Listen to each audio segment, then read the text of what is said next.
Rock and roll. Good evening, everyone. I'd like to call to order this session of the Tacoma Park City Council. Will the clerk please call the roll? Mayor Stewart. Here. Councilmember Kovar. Here. Councilmember Davala. Here. Councilmember Costick. Here. Councilmember Siemens. Present. Councilmember Smith. Here. Councilmember Searcy. Great.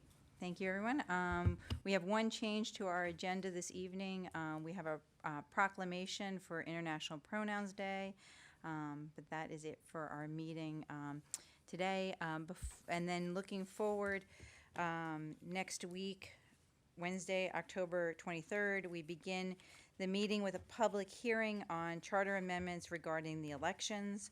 Then we have a voting session on a number of single reading ordinances. One is authorizing execution of contracts for street and sidewalk and stormwater construction. Another is two of those. One for the execution of a contract for speed cameras, improvement for replacement vehicle purchases. We have three of those: purchase of computers and Adobe Creative Cloud licenses, and a resolution approving Community Development Block Grant Program. We have a resolution authorizing the city manager to execute a memorandum of understanding with Montgomery County Board of Elections. And next week, we will continue with our work session on our discussion of the tree ordinance and tree canopy next week. And then on Wednesday, October 30th, we have a work session of a resolution regarding the SSI Intermediate Park and transfer of ownership from MCPS to Montgomery Parks. A discussion of amendments to the Tacoma Park Code regarding placement of private signs and advertisements in the public right-of-way. And we continue our conversation on the tree ordinance. On Friday, November 1st, we'll have the City Council will have a closed session regarding legal services procurement. And then on Wednesday, November 6th, we're back here. Our voting session includes tentatively a first reading ordinance amending the Tacoma Park Code regarding placement of private signs and advertisements in the public right-of-way. First reading charter amendment amending Article 3 of the City Council, resolution amending Article 4, amendment of procedures, charter amendment resolution Article 6, registration nomination of elections, and a first reading ordinance amending Tacoma Park Code Title 5 on elections. So those are all related to the elections. And we may have a resolution regarding SSI Intermediate Park and transfer of ownership from MCPS to Montgomery Parks. Our work session that evening will be on legislative priorities and a discussion of 2020, a budget amendment number 2. And so as we move forward in our meeting tonight, as we begin, I just want to take a moment and ask us all to keep in our thoughts Officer Bamba and his family. The officer died of self-inflicted wounds on Monday morning, and I'd just like to take a moment of silence as we can think of him and his family.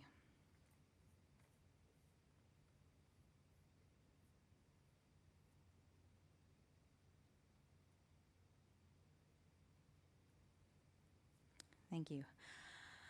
I'd also like to say at this time that on Monday morning, a number of us were actually here in this room together with our officers who were being promoted that day. We had one officer promoted to captain and 3 who are promoted to corporal. And some of those officers had been actually on the scene of where Officer Bamba was. And I just want to extend my gratitude to our police department and to everyone who serves in our department. It was a very emotional promotional ceremony, and I'm glad we were able to be together.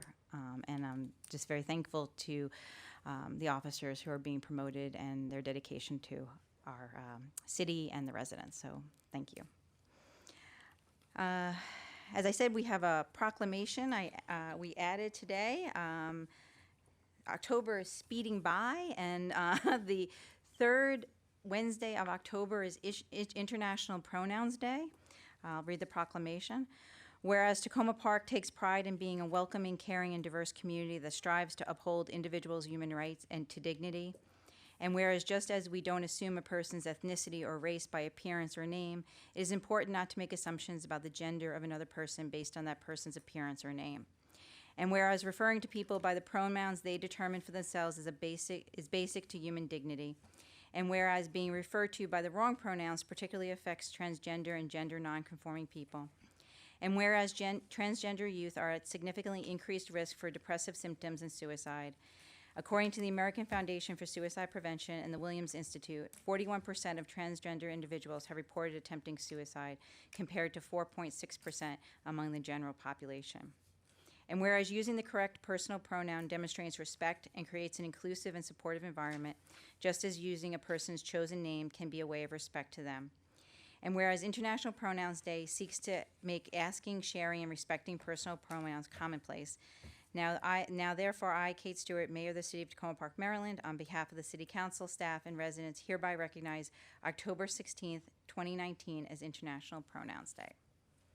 Thank you. And I know a number of my colleagues on the City Council and a number of the city staff have put in their signatures, their pronouns, and I just want to say thank you to those who are doing that. All right, next is adoption of minutes. We have minutes from our February 13th and our April 24th City Council meetings. Would someone like to move adoption of the minutes? So moved. Councilmember Siemens moved. Do I have a second? Councilwoman Costick. Any comments, corrections? Seeing none, all those in favor of adoption of the minutes, please say aye. Aye. Any opposed? Any abstaining? All right. Next, we will move on to public comments on voting items. We have two voting items this evening. The first is a single reading ordinance awarding a contract for a legislative advocate. Any comments on that? Okay, seeing none, we'll move on to the next item, which is a resolution adopting the Housing and Economic Development Strategic Plan. Do you have any comments on that? All right.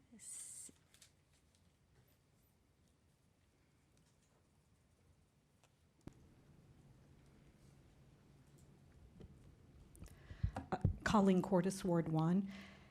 I haven't had a chance to, really study the whole plan, but two things stood out to me as of concern. The first one is that I don't see a clear priority for the new housing development that the city is going to support, really being focused on affordable housing for families and individuals of moderate and low income. It looks like instead the wording is about across the income spectrum, across the affordability spectrum, across income levels, that sort of thing. So I'm really concerned about that because I understand from the whereases and from where the impetus came from, that the focus was on the need for more affordable housing for folks of low and moderate incomes, and that so many people in our community or who would like to, to be in our community. So I'm concerned about that, and if somehow I'm missing something, if before you do the vote, Mayor Stewart, you could explain how that preference and priority does exist if I've missed that. And then the second concern I have is in Objective 2 under the Produce section, where Strategy B encourages the city to support applications during the development review process and maybe even provide financial assistance for new commercial development projects. And then Strategy D actually points out that it'd be wonderful that we want to encourage commercial development that actually has a lot of public goods. So my suggestion is that you lift Strategy D up to be B in the spot of B, and then you make Strategy B provisional to a public evaluation of whether a proposed development site does promise to achieve such goals, and that you also make it provisional that the public evaluation be, you inform the community, especially nearby residents and businesses, about proposed development projects, and that the community be part of the evaluation of whether the proposed development project will actually achieve those desired public goods or other very important public goods. Thank you. Any other public comments this evening on our Housing and Economic Development Strategic Plan? Okay, seeing none, we'll move into our voting session. The first is a single reading ordinance awarding a contract for legislative advocate. The City Council put out, or the staff and the council put out a request for proposals. We received 3 proposals for this. The council met and chose Public Policy Partners. We have had a contract with Public Policy Partners for a number of years, and will continue to move forward with them as our legislative advocate. Would someone like to move the single reading ordinance? Councilwoman Searcy moved, Councilwoman Costick second. Any conversation, discussion?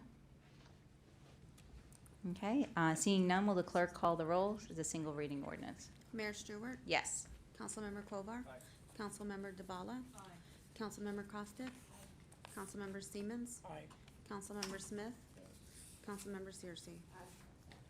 Great, that passes. Next, we'll move on to our resolution adopting the Housing and Economic Development Strategic Plan. Before we actually move to the resolution, and we want to discuss some minor changes that have been made to the strategic plan. That's right, and just so you know, I can't call it up. So Oh. I'm just gonna go through it. You do have the copies with the annotations, and I'll Mhm. just go ahead and read those for the public. As you know, we've been working on this for a very long time, and I appreciate that the language that is here has been largely crafted by the council and reviewed and considered. And so I'd like to go through a couple things that have been recommended as changes since the most recent posting of the Housing and Economic Development Strategic Plan. Under Preserve, under Objectives, we had Objective 4, which was retain and strengthen local businesses. There was a suggestion to write especially businesses impacted by the purple line.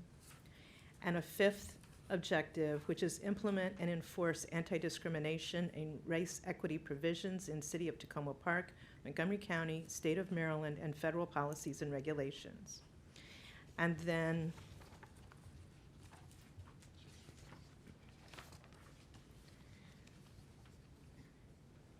under Objective 4, where it lists the strategies on page 7, retain and strengthen local businesses, especially businesses impacted by the purple line. Strategy A would read, create and grow connections between local businesses and the resources of the city, county, and other partners, including through increased outreach and systematic collection of information about local businesses and their needs. For example, advocating for the needs of businesses along the purple line. Connect with all businesses, whether or not they are represented by a business association. And then again, Objective 5 is mentioned, but there is nothing, which is the race equity provisions, but there's no strategies that have been suggested for that. Oh, there is. It's on the next page. Oh, I'm sorry, it's the next page. So the strategy is implement and enforce anti-discrimination and race equity provisions to avoid displacement of or improper actions against individuals and businesses in Tacoma Park, as well as work toward greater protections for individuals and communities often marginalized because of immigration status, tenancy, age, ability, race or ethnicity, or economic status. So yeah, that was brought up from another location, thank you. Under Produce, on Objective 2, which read, encourage the construction of new moderate and higher density infill commercial, residential, and mixed-use development and redevelopment. Added to that is consistent with the city's sustainability and climate action plan. And then under Strategy D of Objective 1, it would read, encourage infill housing development such as single-family detached homes, townhouses, and multifamily structures, and then added, encourage investments to grow residential capacity on properties with existing single-family homes through accessory dwelling units and owner-occupied group homes, build in such a way as to be resilient to the effects of climate change, and where possible, use grants, credits, or other methods to lower purchase prices, maintenance costs, and energy costs to allow for greater affordability. Then in the Protect section, under Objective 2, which is provide opportunities for economic self-sufficiency for Tacoma Park residents and businesses to avoid displacement, Strategy B was, had an addition. It's facilitate the provision of assistance to residents to avoid eviction or utility disconnection, to address food insecurity and unsafe situations, and to obtain needed health and mental assistance, and in other ways to help residents who wish to remain in the community but face challenges in doing so. That is under Objective 2, under Protect, Strategy B. And then under Objective 3, the Objective 3 is implement and enforce anti-discrimination and race equity provisions in City of Tacoma Park, Montgomery County, State of Maryland, and federal policies and regulations. And Strategy A added a small provision. It says, implement and enforce anti-discrimination and race equity provisions to avoid displacement of or improper actions against individuals and businesses in Tacoma Park, as well as work toward greater notice to and protections for individuals and communities often marginalized because of immigration status, tenancy, age, ability, race or ethnicity, or economic status. And I'm just thinking for a moment here.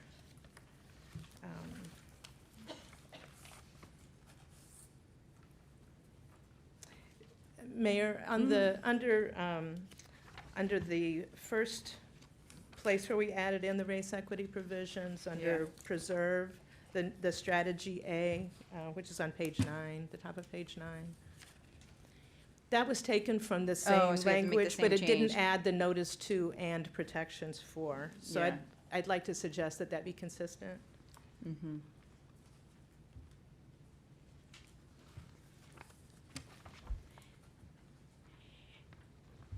And then I'd like to just discuss just a couple items very briefly before answering I think, questions. and before that, we also have Uh-huh. it on page 12, I think, the same strategy. Under Objective 5, Strategy A.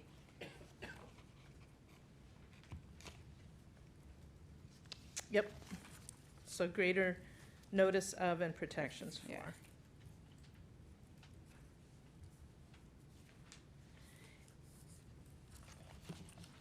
One of the things that I think may somewhat address one of the commenters this evening, but it's certainly folks who have sent in comments, is that notice provision, which I think is useful. In this case in particular, are concerns that somebody may not realize that somebody may be impacted by actions. And this is primarily to protect against anti-discrimination, to protect against discrimination activities. But in general, it would be very useful to have that notice provision.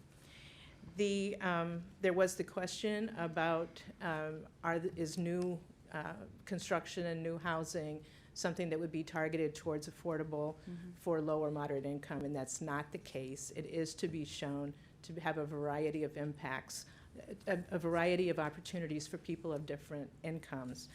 That is something that was very intentionally directed for this plan. It would complement the efforts to have targets for affordable housing throughout and across the community, but it also allows us to pay for them. And so how we arrange these, is important. We have also communities that want something other than an older home. They may be a senior that is looking for a nice condominium or a something smaller so that they may stay in the community. And so recognizing that there's these different desires within the community and having that as something that the council can help balance is part of what's reflected in this document. Great, thank you. And I think just to specifically talk about the New Hampshire Avenue project is that the council has been very clear that we're going to go through a public process on that. That's right. And have comments, and I know friends in the rec center are been very active and talking to members of the county council and everything. And so no decisions have been made there yet. That's so- right. The other point that I think is emphasized in this document, but does go with this, is trying not to concentrate poverty Right. in our community. And so when we talk about construction, really being thoughtful about where the location is, having race equity as part of each discussion and conversation. And so I appreciate that that is built in each of these three sections, and that it's something that does allow for good community discussion. All right. Any questions or comments on that, on the plan? Then we'll, Councilmember Kovar? Yeah. We're- Just general comments, or? No, we're going to move on to the resolution, so do you want to do that during the, Yes, Okay. I'll wait until All right. the I appropriate guess it's time. specific comments on the plan, and then we'll move on to the resolution. How's that sound? Great. All right, well, then I'll talk about the plan. Okay, you do. Thank you. And thank you for the information, and I want to express my appreciation for all the comments and Ms. Cordes' recent remarks as well. And I've heard from a lot of people electronically. And, you know, it's a large document, and I think different members of the council had different views on it.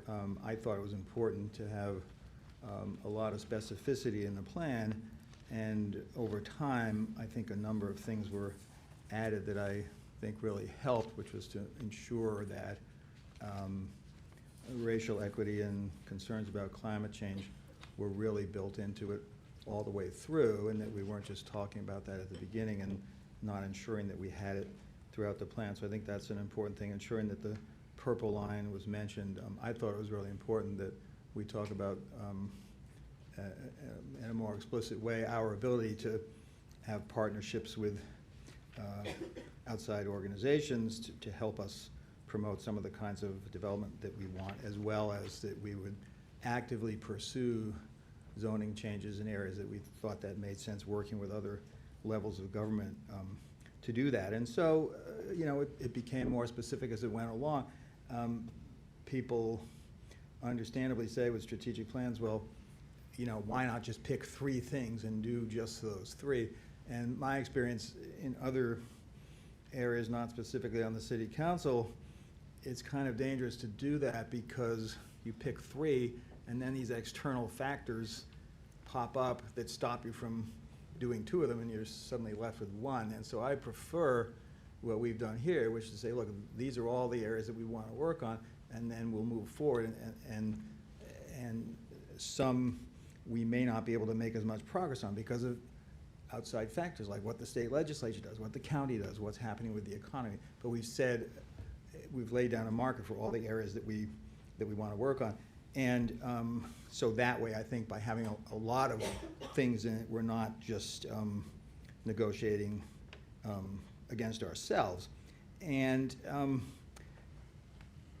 but there's no illusions. There's a lot more work that we have to do about it. So I do just want to respond specifically to what Colleen Cordes mentioned. And I think for me, a big part of what I think we need to do here in the city, because we do have a strong rent stabilization program and plenty of single-family homes that are, in many cases, appreciating in value. We don't have a lot of the missing middle, which is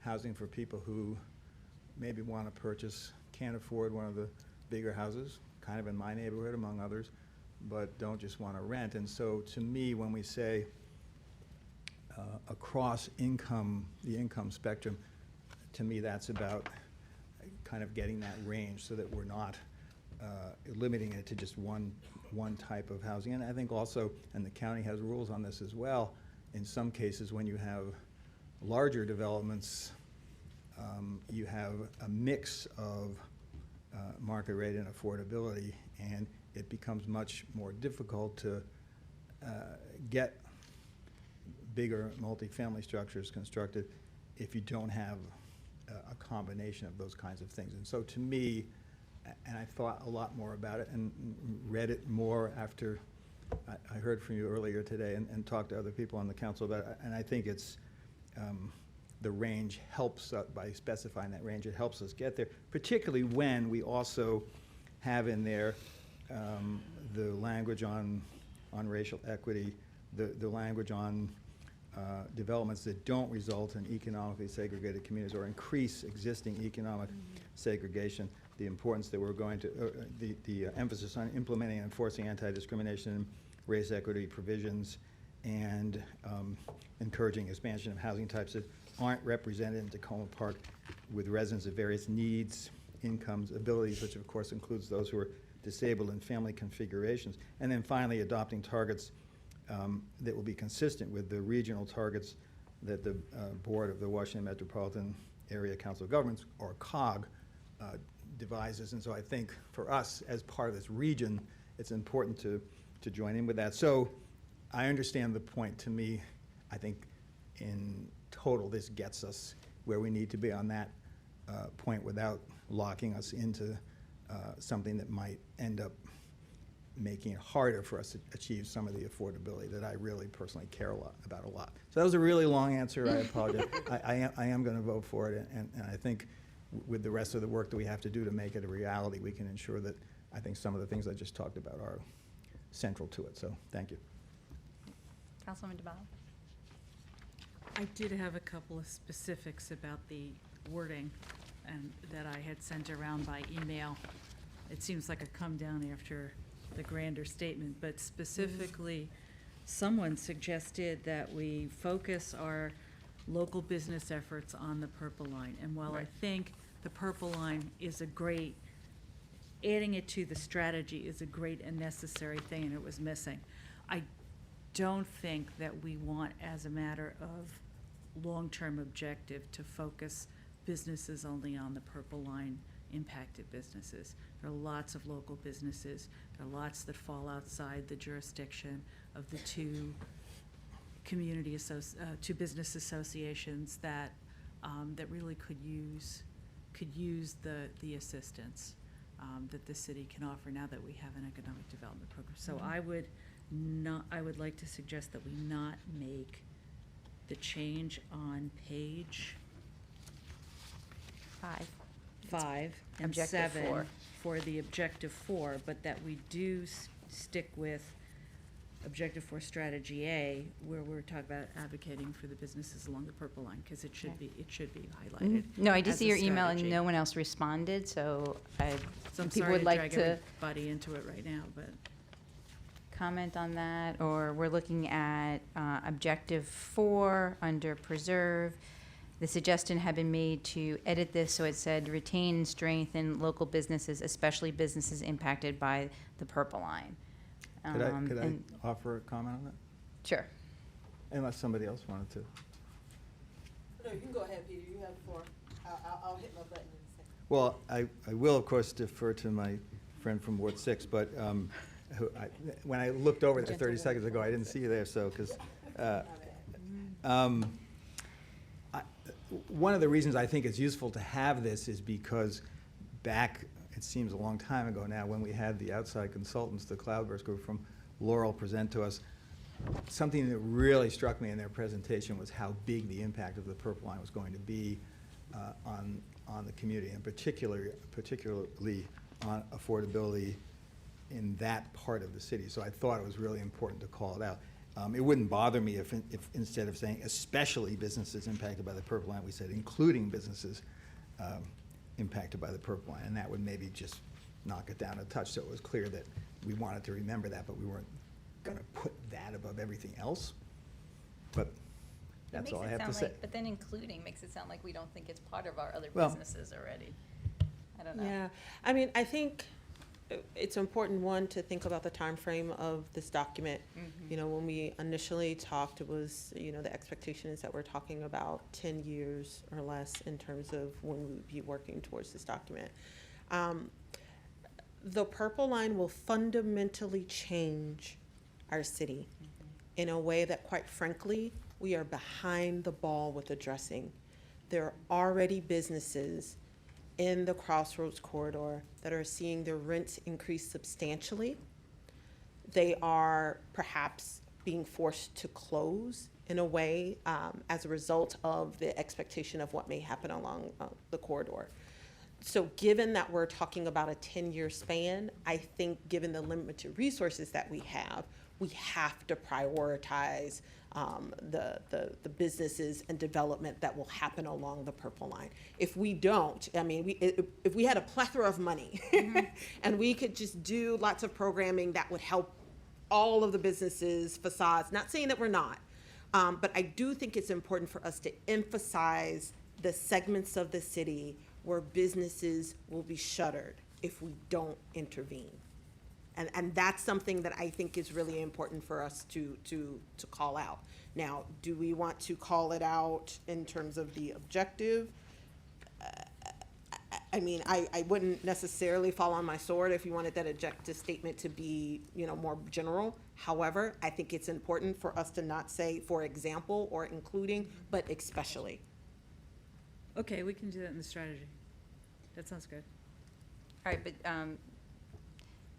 does anyone, I have a couple of lights on, but they were on before. Does anyone want to talk to this specific point about taking out especially businesses impacted by the purple line in the objective statement? All right, not seeing anyone, I'm gonna ask for a show of hands. How many people favor keeping the language we have currently that says retain and strengthen local businesses, especially businesses impacted by the purple line, in the objective language? And are we assuming that it goes instead in the strategy? It's in both right now. Yes. And so what I'm asking is, Okay, what I asked is, do you favor keeping the language we have Right. that says in objective 4, retain and strengthen local businesses, especially businesses impacted by the purple line, in the objective language? Raise your hand if you want to keep in there. 1, 2, We're talking 3, keeping it, right? 4, 5. So it stays. And I imagine if it stays there, it stays in this, in the strategies. Okay? Did you have something else, Councilman DeMond? I did, but it was a more minor point. It had to do with making the wording more appropriate on page 10 under produce, objective number 2, where it says, consistent with the sustainable action plan. This sustainable action plan isn't actually gonna focus on new construction and infill development. It's gonna do a lot of other things. So I was just asking us to tweak the wording there. And what I suggested was encourage the energy efficient or energy sustainable construction, and then drop the bit about the plan. Consistency with the plan. Just, so I think that this objective was to encourage construction of new, Right. this Right. new development. So it might make sense to put the energy efficiency portion kind of at the end of it, so it doesn't say we're only, somehow that made it change the point a little bit, just the location where you put it. Okay. So it said, maybe say consistent, what was the language you had, Councilman DeBala? I had encouraged the insert energy efficient or energy sustainable, if you like it better, construction. That was what I suggested. So maybe we just say consistent with energy sustain, or Yes, see, that's why I didn't do Goals? it that way. our energy efficiency goals? Well, it's not a big deal. I don't think consistent with the plan or consistent with our climate goals is really what we mean, but if that fits Well, what if you better said for people. consistent with the plan's goals on energy efficient construction? Isn't that what you're So- striving Sure. for? Just to be clear, Objective 2 Strategy F specifically talks about the energy efficiency and the kind of implementing the climate change, I guess, recommendations. So that was something that we went directly, to make sure that it's very clear that that was part of that. Well, I'm sorry, could I say one other? If you look at, though, at strategy F, on the next page, it actually goes into a lot more detail Right. about that. So to me, it does get into flooding and other things too, so. Okay, consistent with, let's borrow the same language, consistent with the recommendations. That way, it's the ones that are appropriate, not the whole business, which has a completely different focus. As I said, it was more of a. Okay, so consistent with the recommendations of the of cities? Yeah, yeah, that's all. That work? Good. That was Okay. more of a Anything else? grammatical, no, those were the two things I wanted to bring up. Great, Thank you. thanks. Councilmember Smith? Thank you. I gotta say that I appreciate all the work that went into this document. It's been, I guess, a couple years now that my colleagues and maybe even a previous council were talking about these issues. But I'm not gonna support this housing and economic development strategic plan. I just think that, it just covers too many things. I believe in the power of focusing on 1 or 3 priorities for the council and the staff, I just don't see how we could ever, get to completing just even a few of these things. I mean, if we want to focus on what's going on in New Hampshire Avenue, I think we should make that a priority for us and concentrate city staff on New Hampshire Avenue. Talking about all these, trying to make affordable housing a priority for the entire city, that's something that council has done for years. And we still haven't created new affordable housing in the city. And I don't think that this document here is going to be the silver bullet. And now we're gonna see hundreds of units all of a sudden sprout out the ground in Tacoma Park. So I'm not gonna go on and on about why I'm not gonna support it, but I do appreciate all the efforts that went into this document. But I just don't see it making a major change in economic development or affordable housing. Thank you. Thanks. Councilmember Siemens? No, it was an old light, sorry. Oh, all right. Any other general comments on the plan? All right. So Seeing none. I didn't mention the resolution. I Right, don't so know I if was there's gonna, like, now that we're good with the language in the plan, we'll move on to the resolution. Oh, and I forgot to mention that, yesterday, I know a number of people are at the Maryland Municipal League, but Council President Nancy Navarro had on the County Council agenda a panel on the Metropolitan Washington Council of Governments targets. And our Grace Wiggins from the city staff and I attended. I had not anticipated, but Councilwoman Nevada actually asked me to join the panel and discuss because she and I both serve on the COG board together. And I was able to talk about for a bit our plan and the fact that I had hoped that we would pass our resolution tonight. And wanting to work with the county council on adopting the targets. So just to let everyone know that that took place yesterday. I wasn't anticipating speaking, but I know that the county council will be taking up a resolution in the next couple of weeks, looking at the COG targets and moving towards that. So looking forward to working with them on this.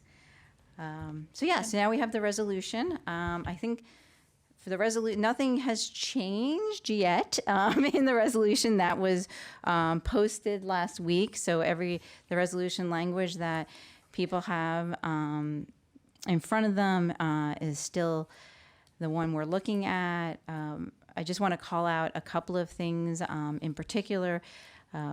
In our first few whereas clauses, we do talk about the fundamental human right to adequate housing, as well as talking about how all rights are interrelated and that the right to housing is also related to the right to work, earning a living, as well as other rights, and that really seeing this plan on housing and economic development, they're very related in terms of meeting our overall goals in the city. And then we go into some background on the where we are right now in the city, and as Councilmember Smith noted, we do have some challenges we've had for a while, but we're looking to address those, and we have new opportunities. We have the Purple Line coming in, and while we have challenges with that, it also brings us opportunities. We have the campus where the hospital has moved out of, and the opportunity to work with Washington Adventist University there. And I will say it was nice to hear members of our county council specifically mention the New Hampshire Rec Center as an opportunity for not just Tacoma Park, but for the county.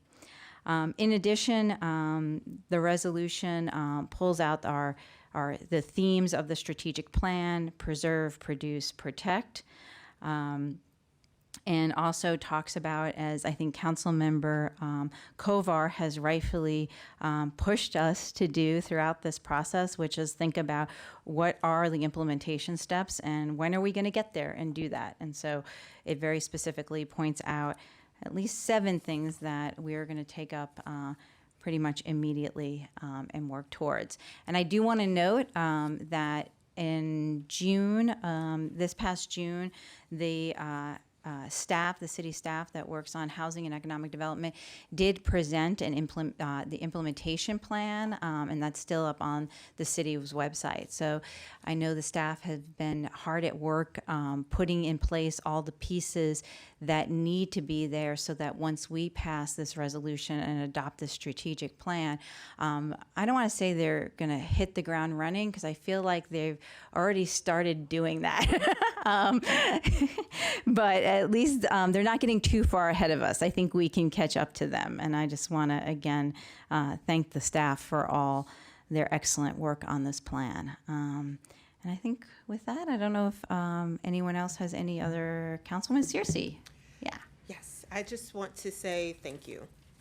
Thank you to staff, thank you to my colleagues for providing constructive feedback on the document and thinking about realistic approaches that we can take. I often feel a little Chicken Little when I'm talking about the purple line, because it seemed so far in the future. But we really, truly have an opportunity. We have attention at levels that I don't think the city has had in terms of being able to engage state level elected officials, county level elected officials around specific development projects in this area. There are tons of studies that are now happening that are focused on aspects of the city of Tacoma Park, particularly in my ward, the Crossroads area. University of Maryland is looking and prioritizing identifying housing challenges in the Crossroads area. It's an opportunity zone, so there may be funding that's available for development projects. However, the only way that we can capitalize on all of these opportunities that have now blossomed open for us is to have a plan in place to start thinking strategically about what we want, where we want it to be, and when we need it, and how much is it gonna cost, right? And so if we don't do this plan, if we aren't thinking strategically about the steps that we need in order to really transform the housing infrastructure of the city of Tacoma Park, if we don't do it now, it will not happen. Because now we have the attention, now we have the access to potential resources that we've never had before. And so it's critical that we strike while the iron is hot. So I definitely appreciate all of the time spent, all of the feedback. I stress all the time, these types of things are marathons, they're not sprints. It is a 10-year, not a 10-month kind of thing. It's gonna take time, it's gonna be hard. But at least we have a foundation laid for what we hope to do. So thank you all so much for working on this. Councilwoman DeBala. Yeah, I didn't say earlier that I support this, obviously, and that what one of the residents said earlier, the need is very great, and the development pressures are all around us, and this is the time to work to move ahead. And I agree with Council Member Searcy when she's essentially said that this is a start, and now the work comes. Now comes the part where we have to follow through, and I look forward to working on that with everybody. Thank you. Councilman Kostick.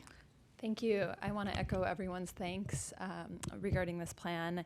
I think it's really been a very collaborative effort, and a collaboration between initially the feedback from the consultants, the staff members. Every member of the council has put their own mark on this, which I think is really great. Members of the community have all shared your opinions and your thoughts, and they've been incorporated into the document as much as possible. I think it really is a community effort, and it reveals that in many different ways. So I'm very excited about the plan. We had a presentation today at the Transportation Planning Board from the Council of Governments director regarding COGS housing targets, and from the transportation side of things, focused on trying to encourage development in activity centers, which Tacoma Park is. So I think our plan fits very well in terms of what is happening regionally, and we can take advantage of those things and the momentum that's happening throughout the entire region. So thank you all. Great. Councilmember Siemens. Thank you. I would just like to take a moment to thank the city manager and city staff for not just the work that was put in developing this, but really the real buy-in to developing this plan, something that the city has needed for a long time, and appreciate your work on that. Thank you. Great. All right. With that, I will ask, will someone move our resolution adopting our Housing and Economic Development Strategic Plan? Councilwoman Searcy moved. Councilmember Siemens second. Any other discussion? All those in favor, please say aye. Aye. Opposed? Aye. Any abstaining? All right. It passes 6-1. Thank you all very much. All right. On to, we're a bit behind, but we'll move on to other public comments. I just want to I think, Ms. Landman, you're going to come up and do your PowerPoint, right? If you want to do that now. The thing might work. Does it Might work now? work. Yeah. We've been having some issues. Is it working? Okay. Yes, it is. Why don't you come first so we'll get it, like, make sure it works. And I just want to preface, I appreciate the PowerPoint. We've gotten a lot of comments on this topic, and I just want to preface one thing, because I think there may be some confusion. This was brought to us by our city attorney, because in looking at the ordinance and how it is written now, and also some residents have actually brought this, our ordinance now is very confusing in how it's written, and, about the community flyers. I think- About signs, and Signs, the signs. sign ordinance and Yeah, things. sorry, I thought people could see that. And so I just wanted to let people know there's been a lot of confusion, that this actually came from residents who had reached out to us, as well as the city attorney who, and again, we've just had one work session on it. We haven't had a vote on it. And the city attorney took direction from the council to go back and do some more work on this. But anyway, I just wanted to preface that. Like, I think there's been a lot said on listservs and things that the council is about to ban certain things, and we're having a lot more conversation about it. And I appreciate, Ms. Landman, you're coming this evening, but I just kind of wanted to say that in general for folks. So go ahead.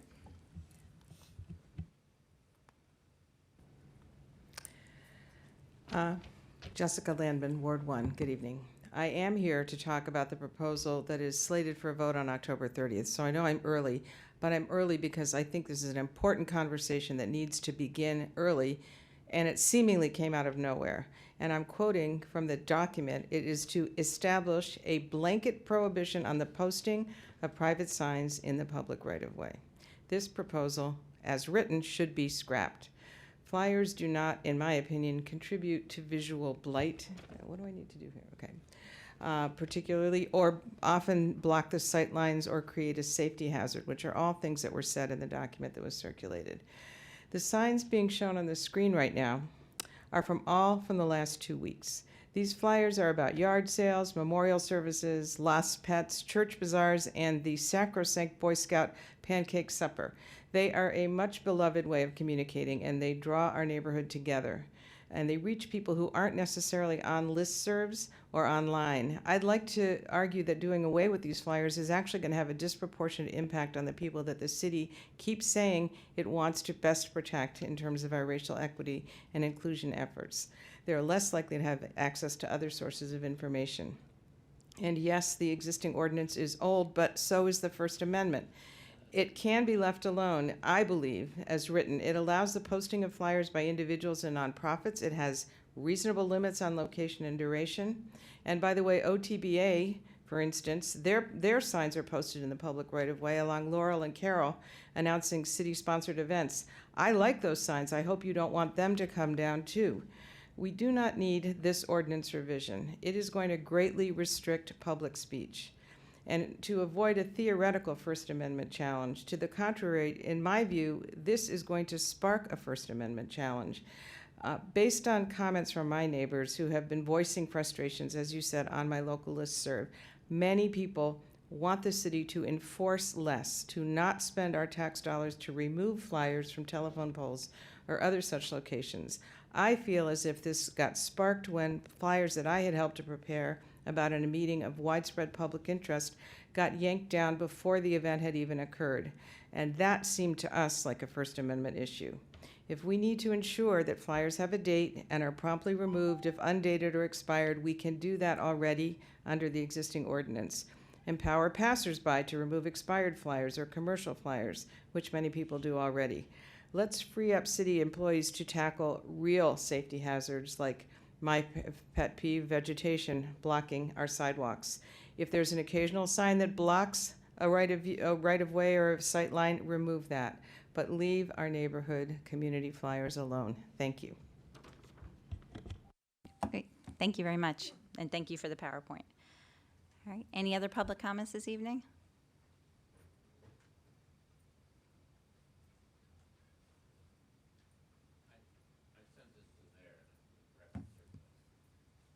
Yeah, I circulated to everybody, yeah. Oh, Larry, sorry. You're good, you're good. Okay, thank you. The document I handed out and gave to the mayor deals with a lot of subjects. I just want to talk about trees today because it's a central subject, and I know you're discussing it later. My basic point is let's manage the trees like a forest. I spent many years teaching public lands law, and I've read a lot of forest management plans. I think we need one for the city. It's not unusual or unprecedented for a community, with an urban forest, to have a management plan. Just as you did in the housing plan, you set goals, and you sort of take an overview. You identify threats. You identify where you're going, where you've been, what the trends are, what's happening to our forest. I'm not sure that that's happening. The state of Maryland has an urban forestry program. It's limited, but it's useful. They could provide a lot of help to treat our trees like a forest and to train our folks and to educate our public as to how to do it. The United States Forest Service has what's called a state and private forestry program. I think we can also learn from them and start working with them. Environmental programs typically have a permitting aspect where you're looking one tree, one issue, and they also have a sort of more general aspect. You know, you look at water quality standards, what we want the whole stream to look like, as opposed to whether we should allow this one discharger to discharge. Those things work together. I think we have a permit mentality, which is not bad. I'm not criticizing it, but I think we need a forest mentality or a general management mentality. To give an example, if you cut down a healthy tree, the city can say to you, well, plant 10 more trees. But if a sick tree falls or is cut down, there's no replacement, and yet the services that tree is performing, you know, storing carbon, providing shade, they're gone, just as much as if a healthy tree fails. So what's our plan for dealing with that? I think one of the critical things is to work with volunteers. Most of the trees are on private property. I think we need a much more robust volunteer program. You know, the Audubon Society every year counts birds. It's an immensely useful thing. The Anacostia Watershed Society plants many trees. There's watering needs, and we got Boy Scouts. We have all kinds of people who want to help. But I think we need a plan and a volunteer coordinator in Public Works or somewhere else to tap that extraordinary resource, because we're a city of trees. We need to save this forest. We're facing very grave threats, which are unknown but scary, and we have to be prepared to deal with them. Thank you. Thank you very much. Thanks.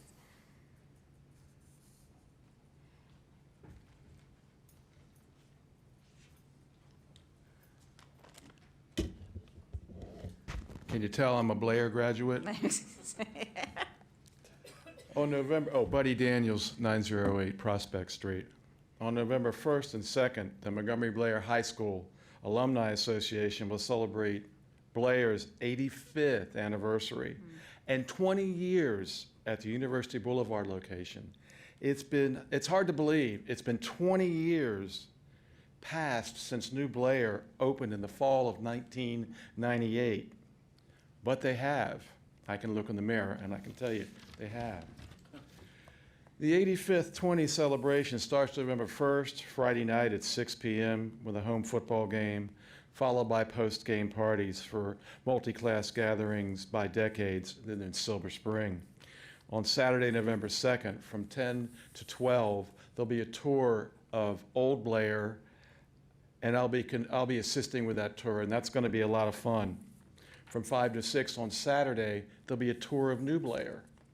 And then at 6 o'clock, the official celebration starts at Blair.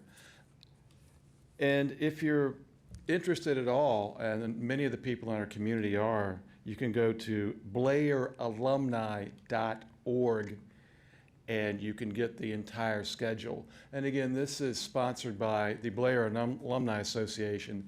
It's 3,000 former Blair graduates strong, and this summer the Alumni Association provided a brand new system in Alumni Hall which seats 750, brand new screen and a brand new audio system. The speakers are fantastic. So, but thank you very much. I just wanted to give you a heads up on that. Great, thank you very much. All right, you're welcome. All right, any other public comments this evening?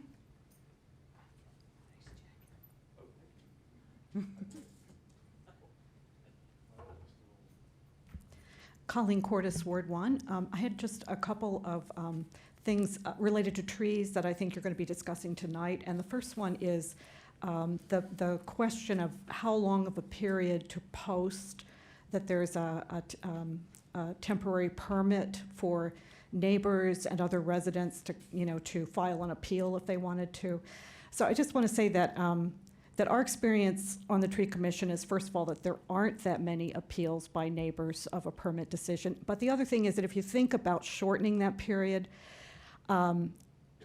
it takes I think that that's going to be more divisive for neighborhoods than leaving it as is, because most people, you can't count on most neighbors having actually walked by a small sign that's posted in the yard within a week necessarily. Not everybody's out walking or riding their bike or whatever. So that 15-day period helps the homeowner feel like they've been fair to their neighbors, and I think will avoid neighborhood controversies. The other thing is, okay, well, what if they go around and get permission from all their neighbors? Well, that's also kind of dicey to go to your neighbors and say, I'd like to cut down this tree that's shading your yard that you love. And so that also would put neighbors in weird situations. So I think the current period is appropriate and has worked pretty well. The other thing is, I think there's been a proposal to allow folks to dig down 6 inches instead of 3 inches within the 50 feet of a major urban tree without getting a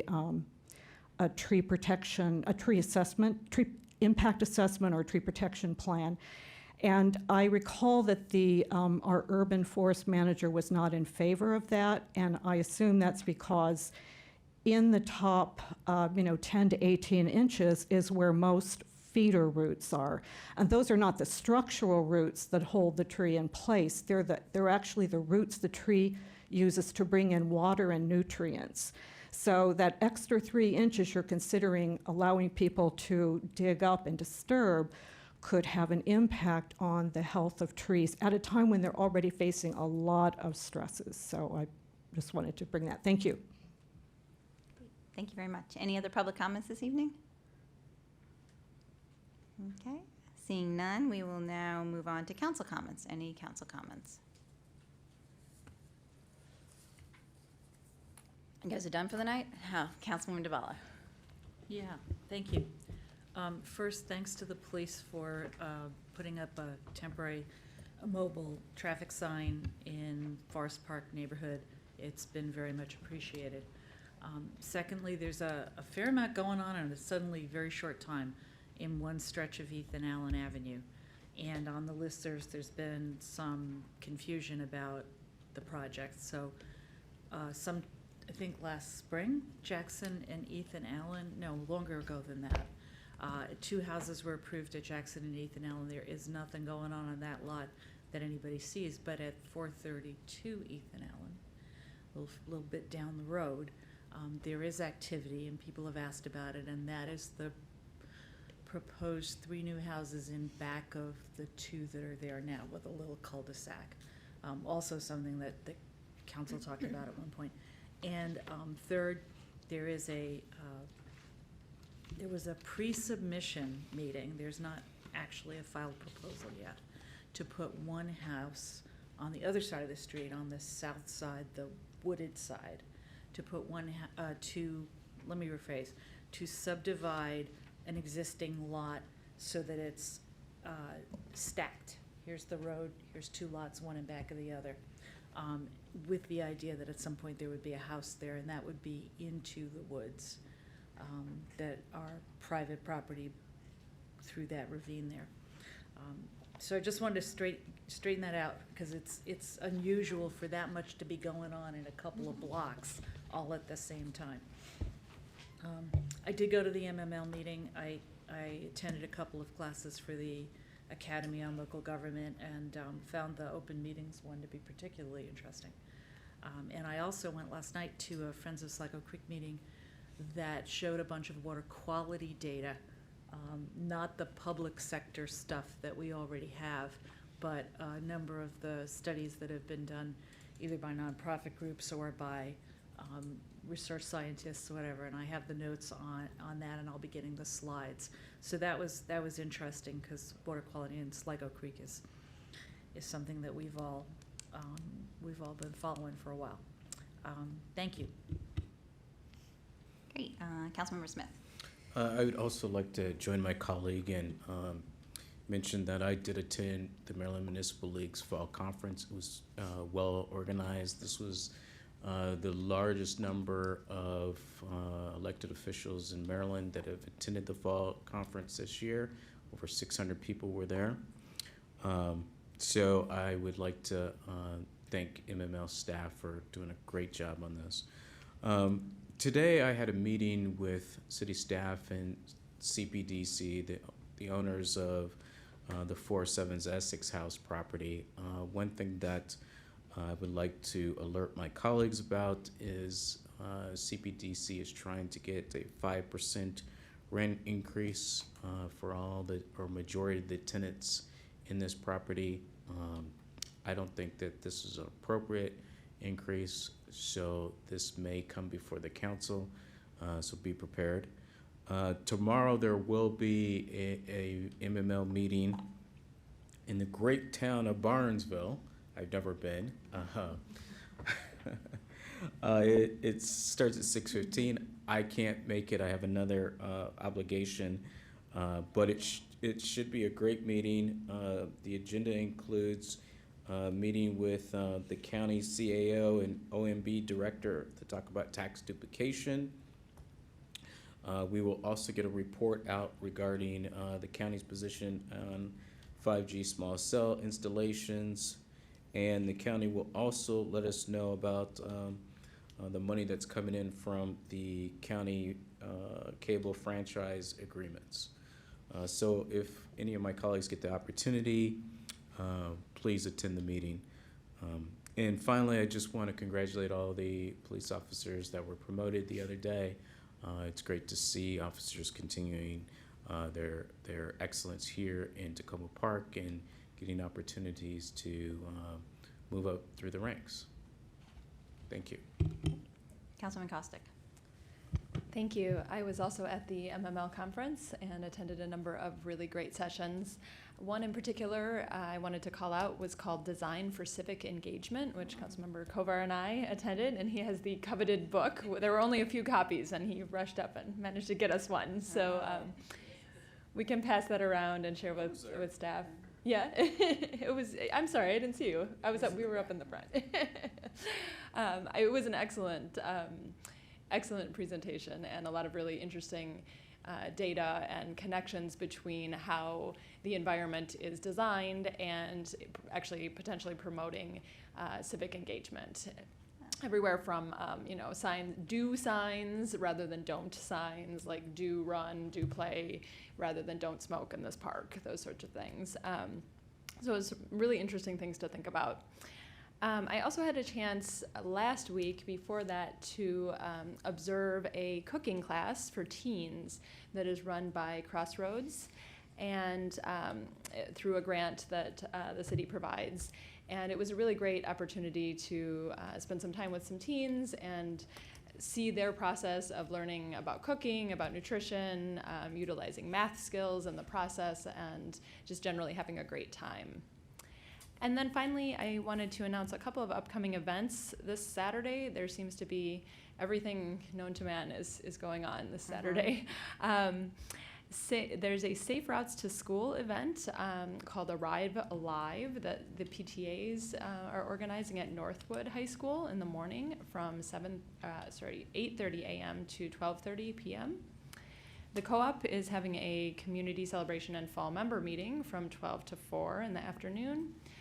The city is organizing a Transportation Day STEM event at the Rec Center from 3:30 to 5, and the Friends of the Library is having their book sale from 10 to 3. And I'm sure there are a number of other events going on as well, but there definitely should be plenty for people to do in and around Tacoma Park this weekend. Great. Councilwoman Searcy. Good evening. So last Friday, I had the joy of attending the traffic block party that the New Hampshire Gardens Community Association threw. There's a little bit of joy you get when you see tons of cars have to make a U-turn because they were cutting through your neighborhood while the kids play in a bouncy house. Like it was great. So definitely want to thank Casey and all of the other residents who organized the Block the Street block party. As folks may be aware, we have been dealing with lots of cut-through traffic as a result of Purple Line construction. And so residents are actually planning another Block the Street from Traffic block party a little later next month. So excited to attend that one as well. Last night, I had an opportunity to attend the Purple Line Community Advisory Team meeting for the CAT, and that relates to the Crossroads, Tacoma Langley Crossroads Station, all the way up to Riggs Road. I appreciate all of the residents that were able to come out, and Casey, I'm sorry, not you, Kaylee. Kaylee and Jackie from the CDA were there representing the needs of the businesses. Fred Schultz was there talking about resident issues. We had other residents that were there talking about biking issues and making sure that there's necessary bike lanes along the full route. So definitely want to make sure that people are aware, and maybe we could start putting these meetings when they're scheduled in the newsletter, if possible, because I do think it's important to have more residents turn out to ask pertinent questions about construction, how it's impacting you, as well as what you would like to see along the stretch of the development. We did agree to connect the staffers to Chief Duvall. They acknowledged that they just recently started working with Prince George's County Police in order to put more signage around and have a police presence.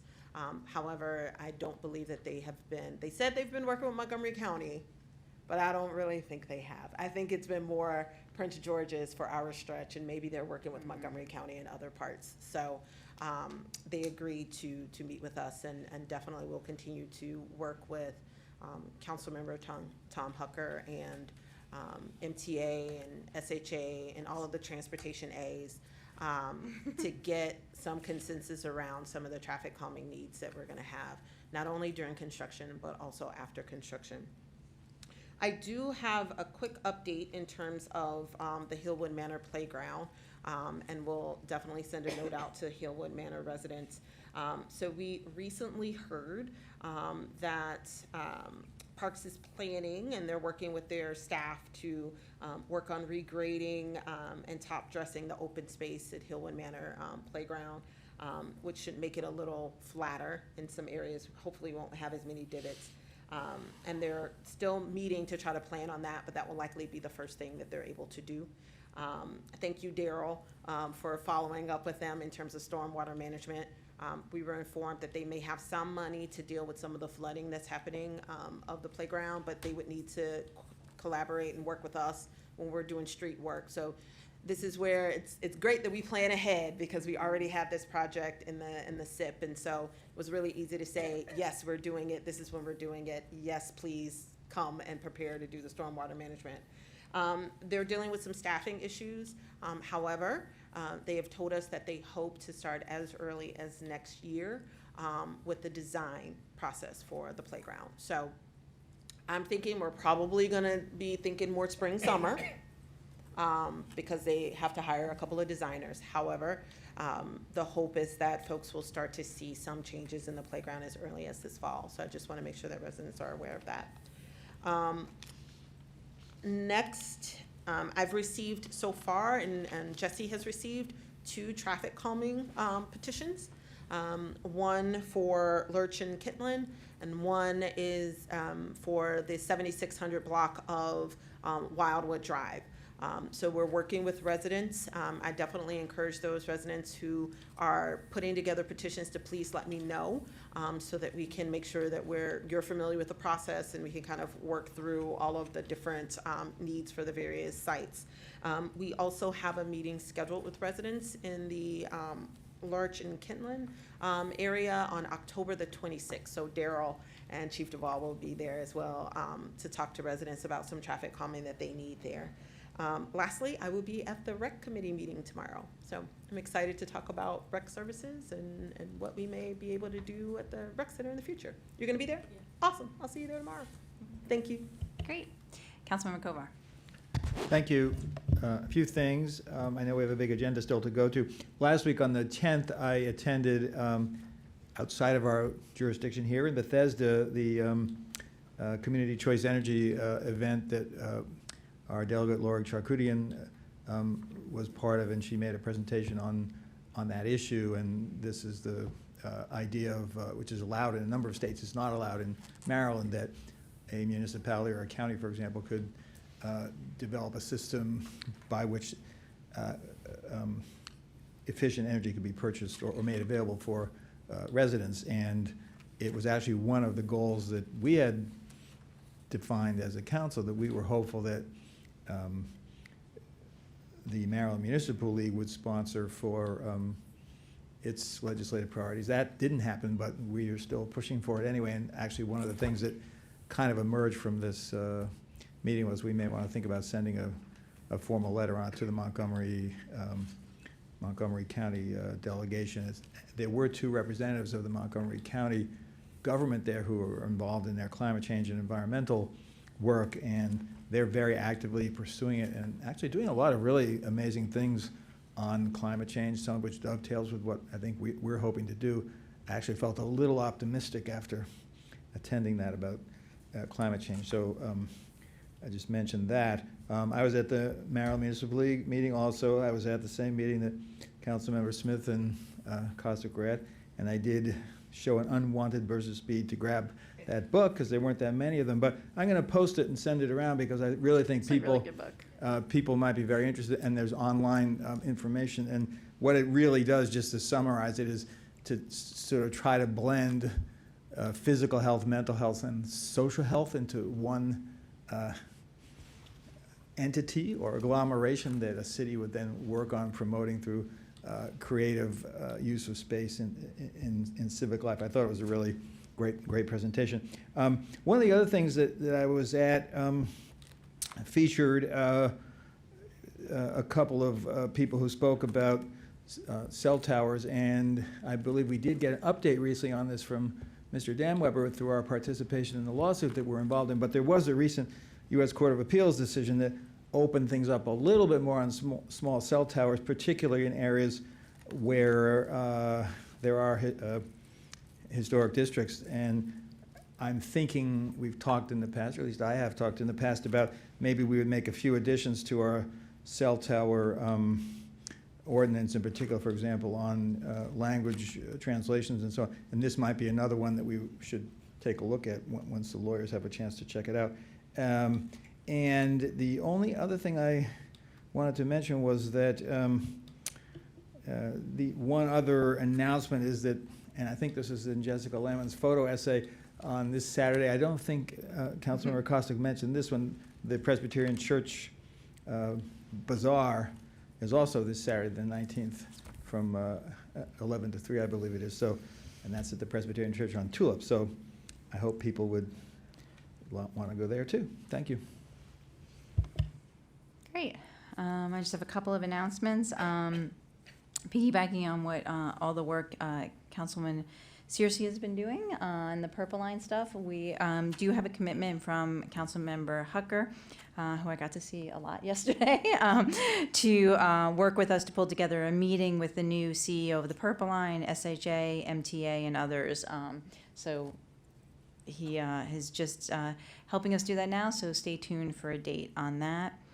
In addition to going to the county council yesterday, last night I went to the Gaithersburg High School, where there was an event put on by the Black and Brown Coalition for Educational Equity and Excellence. This is a coalition that was started by a number of groups, mainly NAACP and Identity.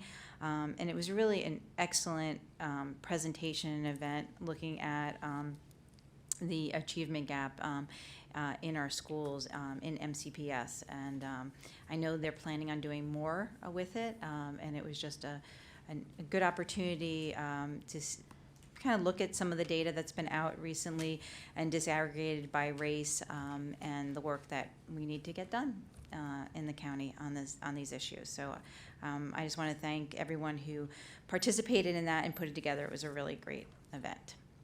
I'll turn it over to the city manager for comments. Madam Mayor, the Presbyterian Church Bazaar is 9 a.m. to 3 p.m. I think I said 11. 9 a.m. to 3 p.m. on Saturday. Thank you. Thank you. For my comments this evening, I have a number. One is just kind of an update on 2020 census. I know at the MML conference that I also was at, there was a person there from the state pushing the census activities. It is hard to underestimate how important this is. And it's also, a lot of people just think it's kind of common sense. Okay, I'll fill out the form or I'll fill it out online. There are so many cases where it's easy to miss people. A good example are our children. If you've got a family where the kids are staying with the grandparents and then the parents think, well, they're with the grandparents, so they're going to fill out the form, and the grandparents think, well, it's not my kids, the parents should fill them out, those kids get missed. There's a variety of different kinds of cases. There's instructions about how to handle those situations, but we need to really focus on the different points about how to get everybody counted. And one of the things has been mentioned a couple times is that the census is like the family, the portrait at your family reunion, and you don't want to leave people out.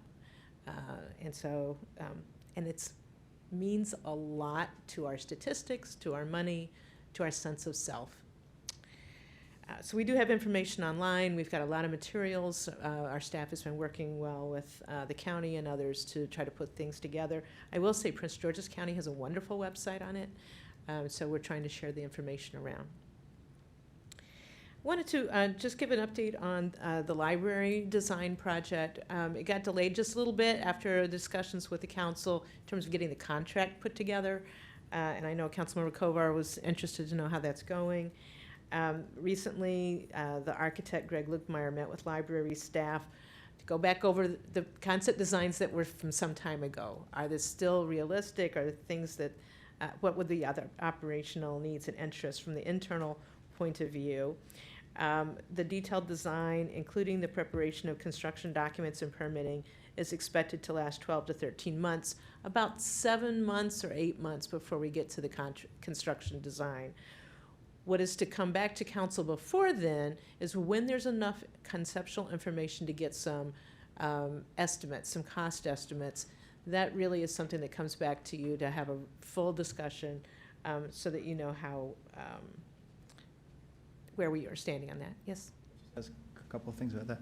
So in late July, we agreed to what at the time was a 7-month contract, and the idea was that 3 months or so in, we'd have a presentation from them. It sounds like what you're saying is the initiation of that 7 months has been delayed. That's right. But so that 7 months now, instead of ending, say, in March, will end in May or something like that. So we'll still have a roughly midpoint That's right. review within That's those right. 7 months, just the 7 months are starting 2 months later? Is that Yes. an accurate way to describe Yeah, it? and so I know that you had some concerns that that time period might be in the time when the council's on recess. It would be after Yeah. that, so. But that'll still be only about halfway through the 7 months, just the 7 months started later, or?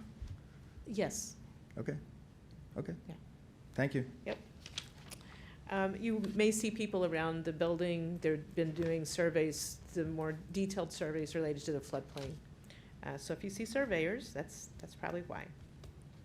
A reminder, and appreciate Councilmember Devala for pinging me on this, that autumn is a good time to address home energy efficiency. It is possible to borrow thermal scanners or wattage meters from the library, so you can check out your home. There's rebates for utility savings. We're working with a lot of multifamily buildings to make sure that they have utility savings. Everybody should think about that.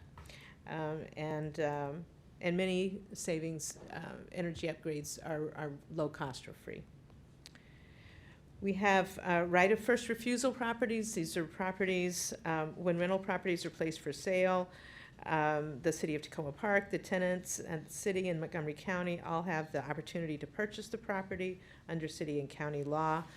There's 3 properties that have come up that we have felt did not meet criteria for city purchase.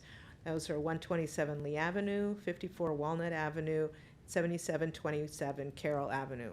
While we're doing our best judgment on this, having those criteria is one of the implementation steps under the Housing and Economic Development Strategic Plan that needs to come back to you. And we actually have at least one building that we may want to come back to talk to you about. So there's a lot going on. I give Grace Wiggins in the housing unit an enormous amount of credit for a lot of work on this, and her team has been working with a lot of different landlords. We're hiring, moving right along. I wanted to put a note in here about mental health. I've had several recent meetings with staff where I've brought up the issues of how we need to take care of ourselves, including our emotional health. I know it's been well received by our police department in particular, and they've had certainly a number of challenges this week and in the past several months.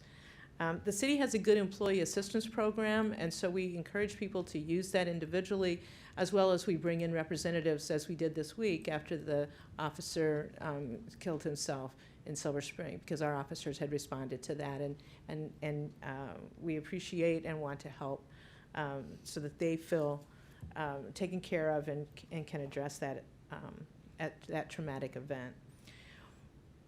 I note the stressful situations are all around us. We often confront them in our jobs as well as in our personal lives.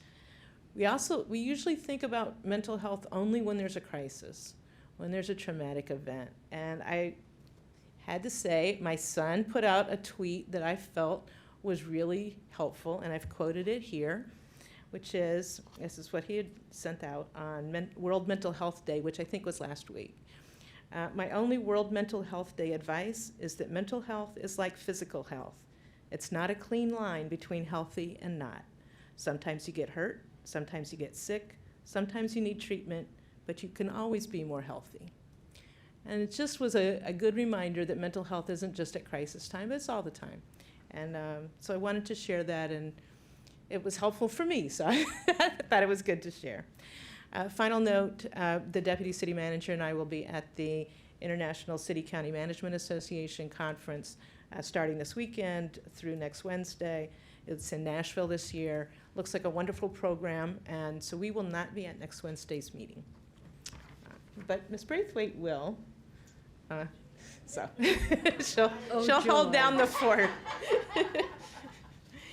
I have a Yes. question. Speaking of Ms. She's there. Braithwaite, I have a question. Do we have a date yet for the workshop on oak trees? That's being worked on. The couple days that we had floated weren't quite working, so we're still working on that. Yeah. I want to bring something to your attention. On Greenwood Avenue, where the contractor for Flower Avenue keeps his equipment and materials.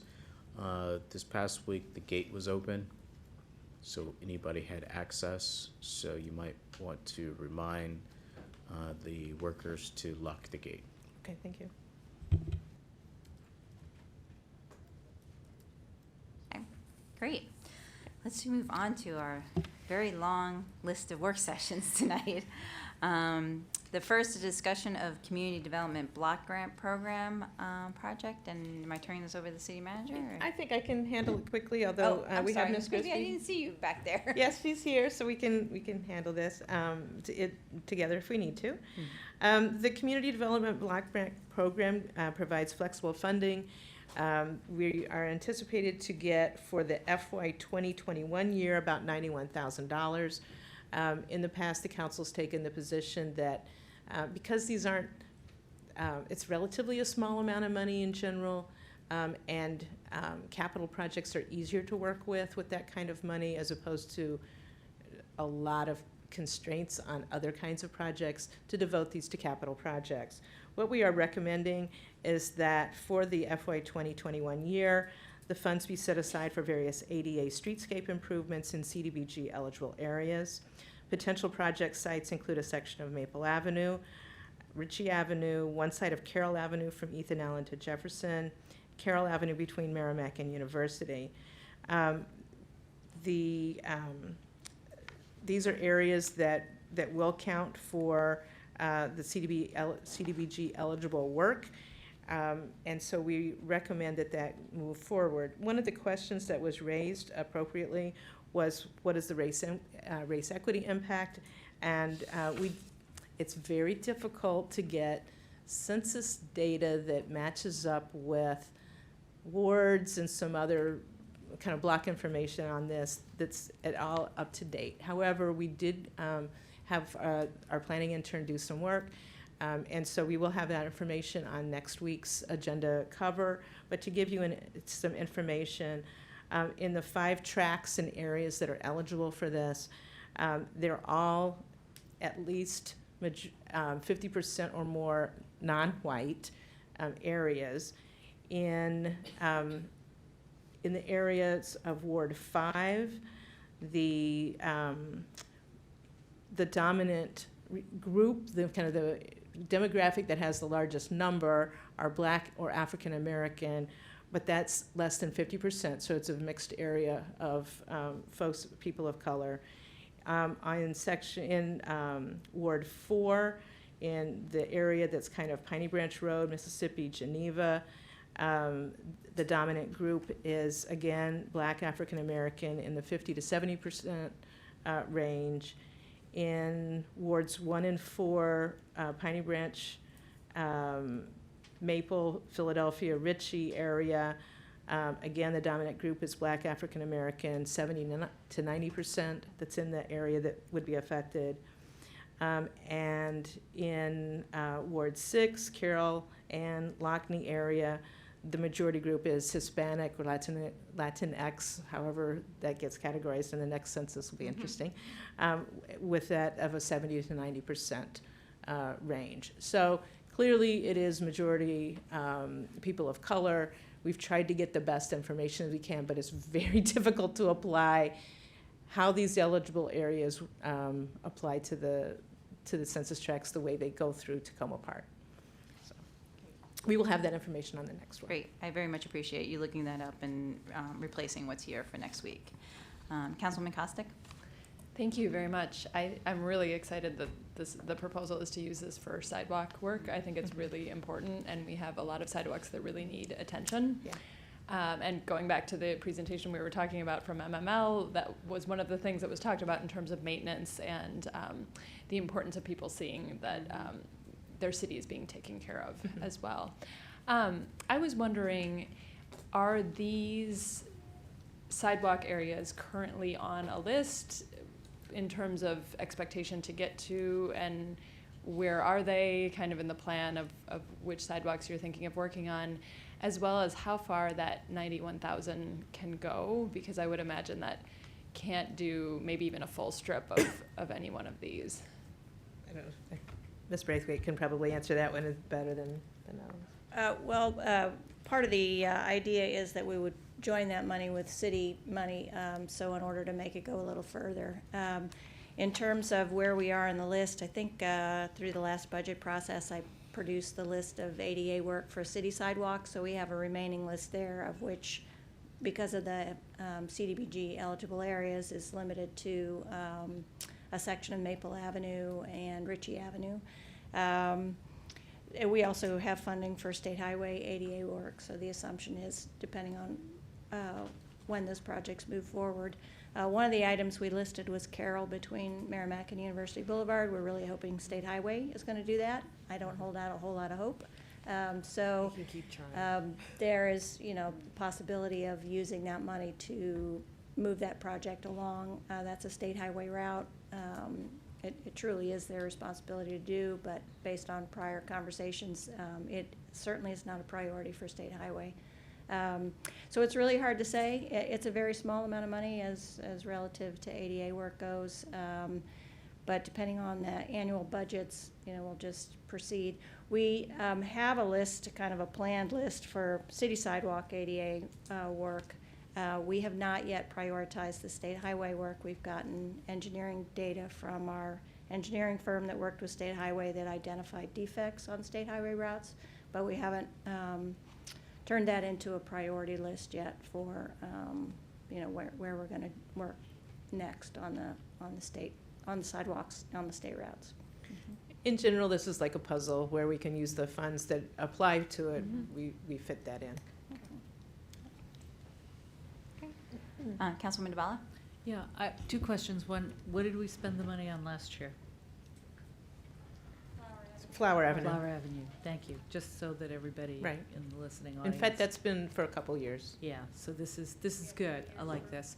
And speaking of the list, I had wanted, it's not in this CDBG area, but I had wanted to double check, and I'll send you an email if you prefer, about that half a block there on Ethan Allen from New Hampshire to Elm, where half of it got done as part of the Greenscape project, and there was that other, actually more, well, I don't know, they were both pretty wrecky,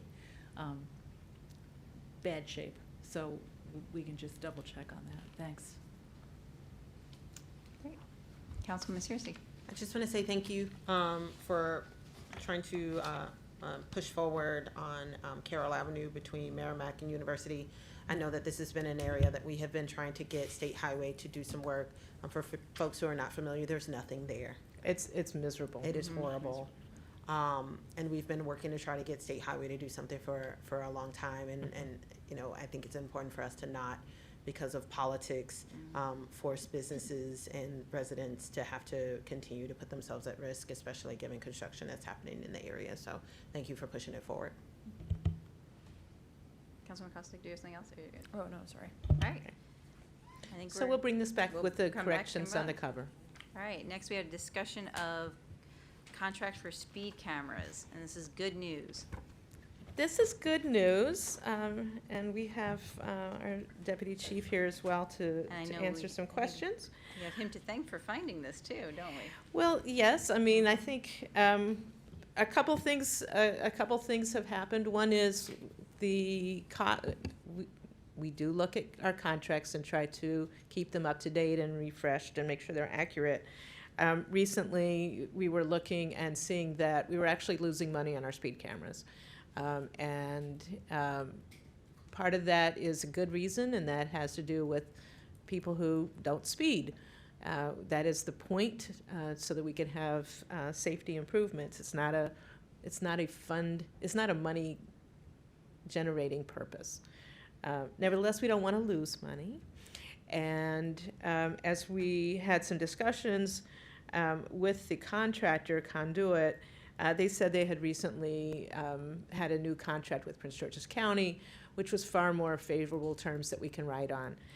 They also have the opportunity and would replace our aging cameras with better cameras, and the cameras on New Hampshire Avenue, for example, currently only sight people in one lane of the 3 lanes in each direction. The new cameras would get 3 lanes, both directions, which would be very useful for 2 reasons. One is you can catch people in all 3 lanes, but also in the past when there have been multiple people at the same time, we had to throw out the case because it could be confusing. And so we do hope that those are things that would help us. The significant reduction in the administrative costs, plus the opportunity to do the New Hampshire Avenue improvements, or other improvements, should save us about $257,000 on an annual basis. So that's significant. We almost lost a couple $100,000. So this is very significant that we get this straight and take advantage of it. I do appreciate the deputy chief doing a lot of administrative work and the staff really looking into how effective the different cameras are at their different locations and what are the opportunities. We are very restricted in where we can put them. So it's not like we can just go out and put them anywhere. It's quite a process to go through. If you've got some questions, he's here, but if otherwise, we would bring this back for your approval next week. When does the contract go into place? When it becomes active? As soon as we sign it, so it'd be November. Excellent. They can put it in pretty quickly, I think, right? Did you want to speak to that? Yeah, correct. Right now, we're on course for November 1. Terrific. And in addition to the high-quality resolution cameras and the multi-lane capture, are there any other changes to what we have now? It would be the same sites, locations. We're also looking in to get some corridor permits that would allow us to move them a little bit in different sections of the roadway, but the same general area. They're also smaller. Oh. Yeah, So they don't, some people really get annoyed when they're in front of their homes, for example, and this would make them smaller. We also are looking to phase out some of the radar units and have more LiDAR units.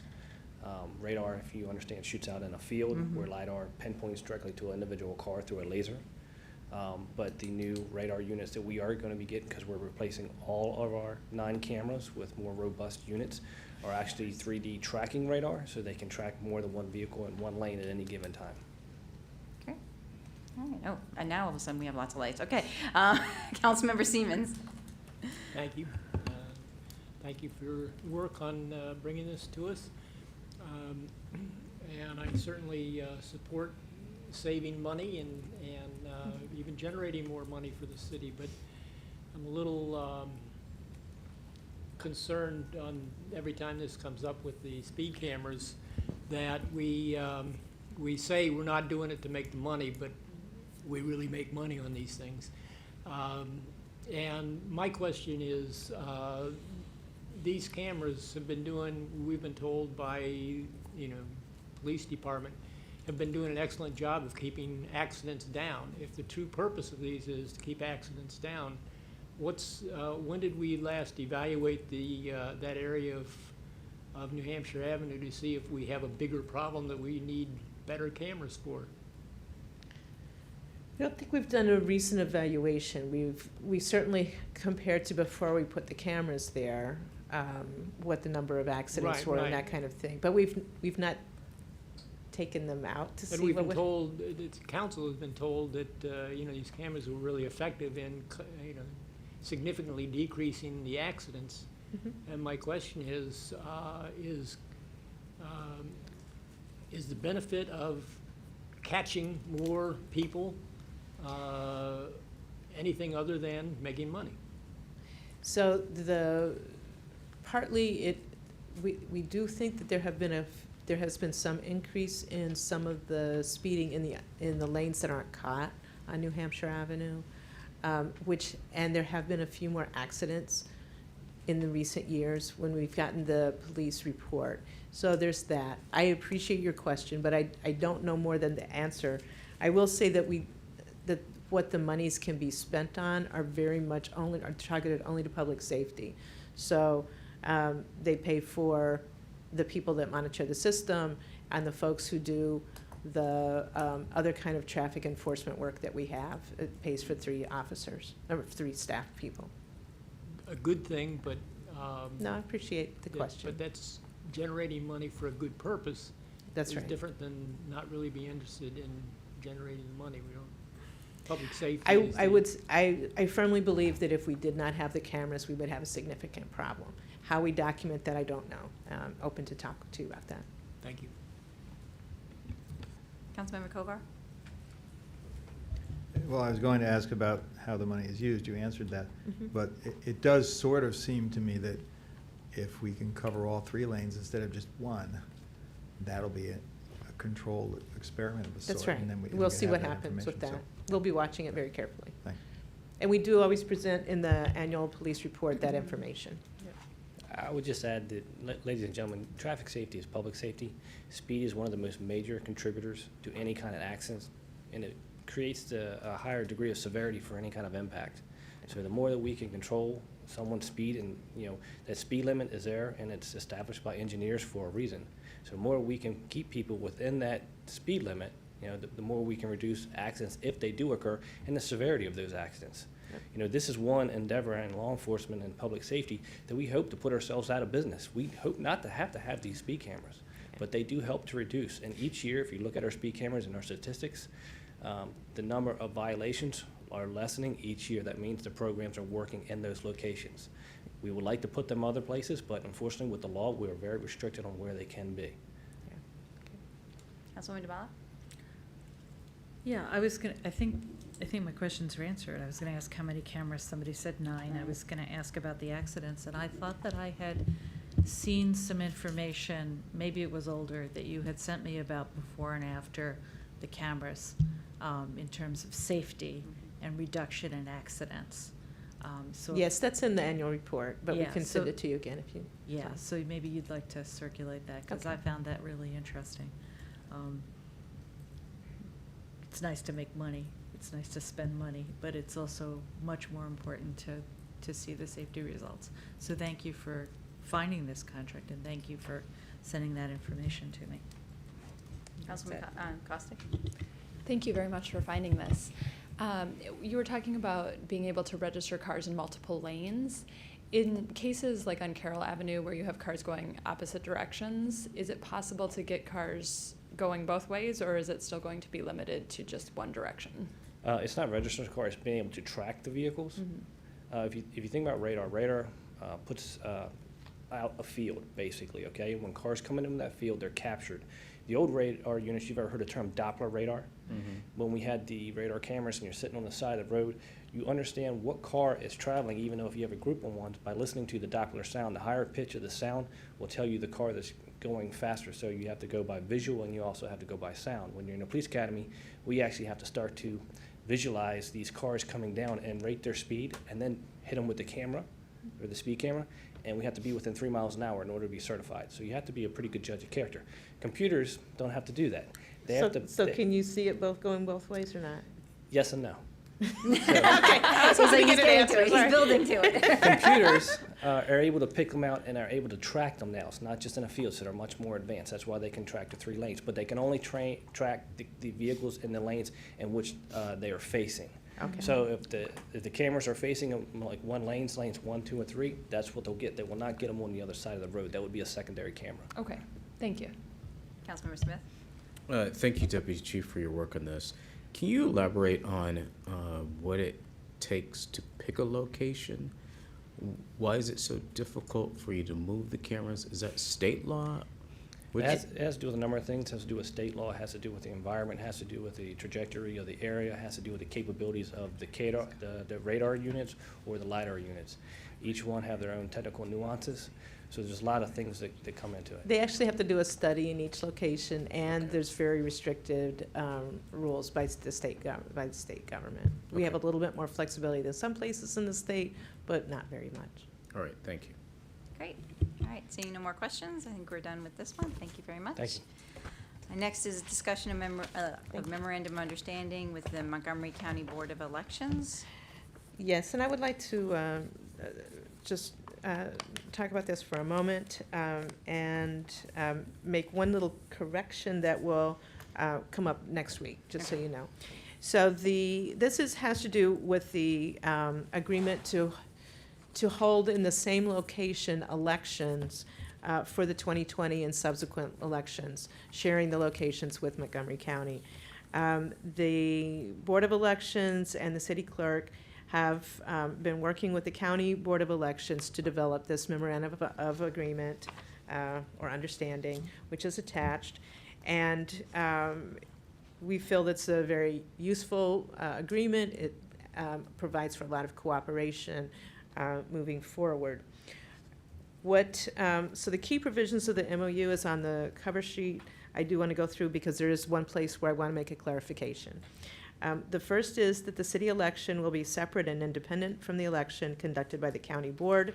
Where possible, elections will take place in separate rooms. There is one place where it would be in separate areas of the same room.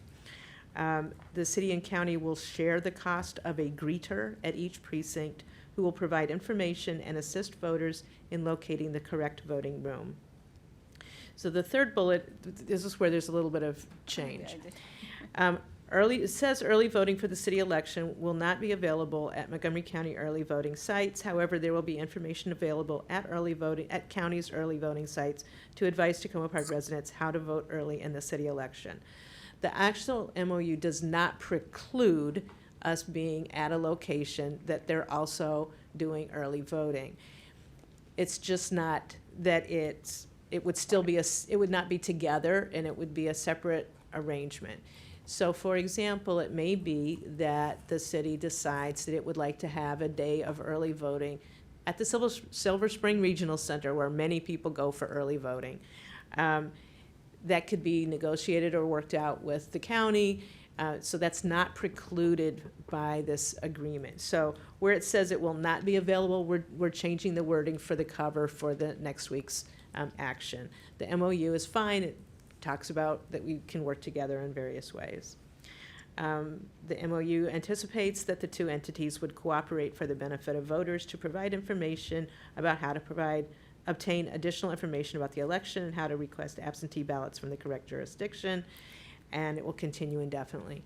I recommend your approval when it comes before you next week, and there will be the change in the cover page to be clear about the fact that at times we might be able to be in the similar place for early voting. Great. Any questions on this? I have a question about the greeter. Will they have some type of ID on them? Oh, I'm or sure they something? will. I'm sure they will, but I can make sure that that's a point that they address. All right, thank you. Councilwoman DeBala?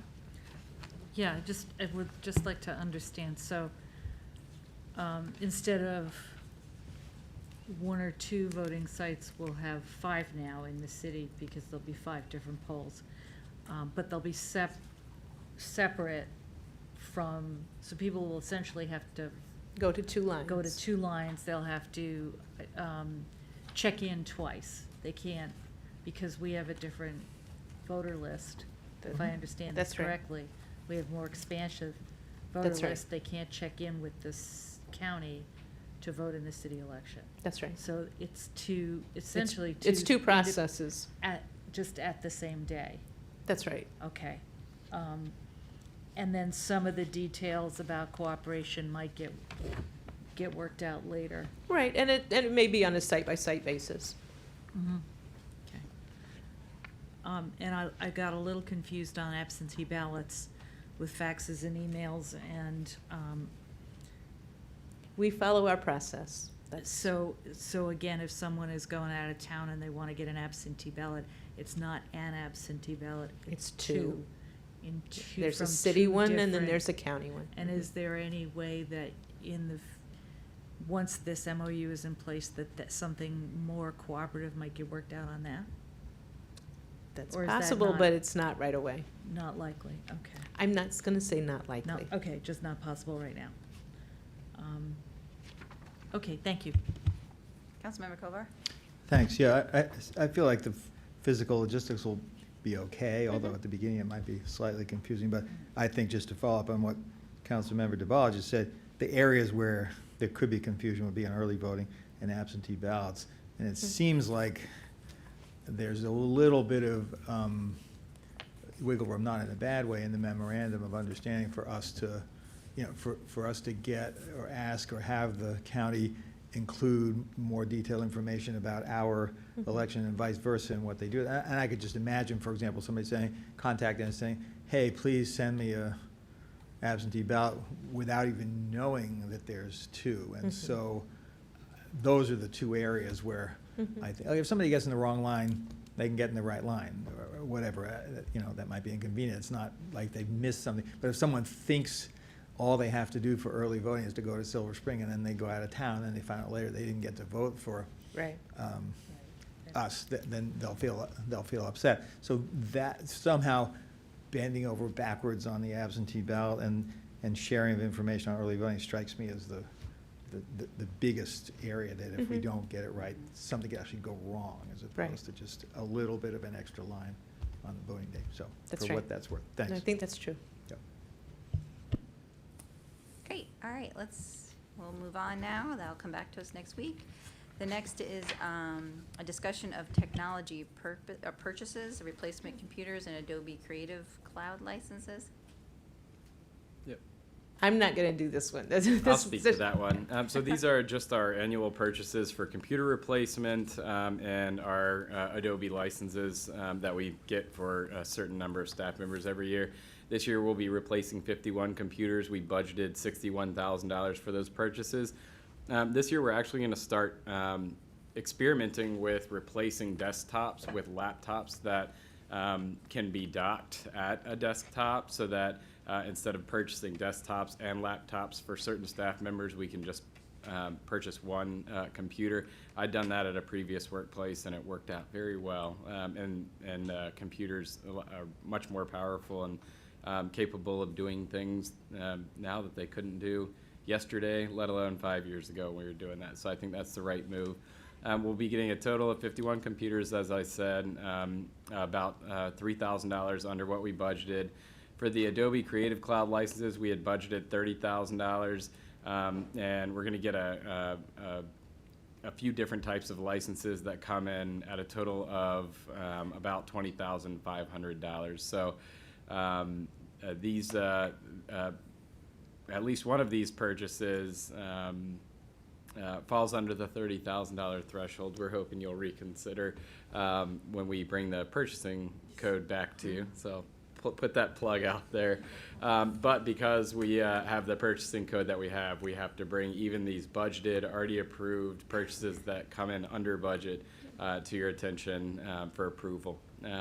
So I can answer any questions that you might have, and this will be coming back before you next week for a vote. Councilmember Siemens? Yes, I'm just curious on how you dispose of the old equipment. We reuse what we're disposing of where we can in certain in computer labs and the computer center at the library. Whatever is deemed unusable, we completely wipe and recycle through the Public Works electronics recycling.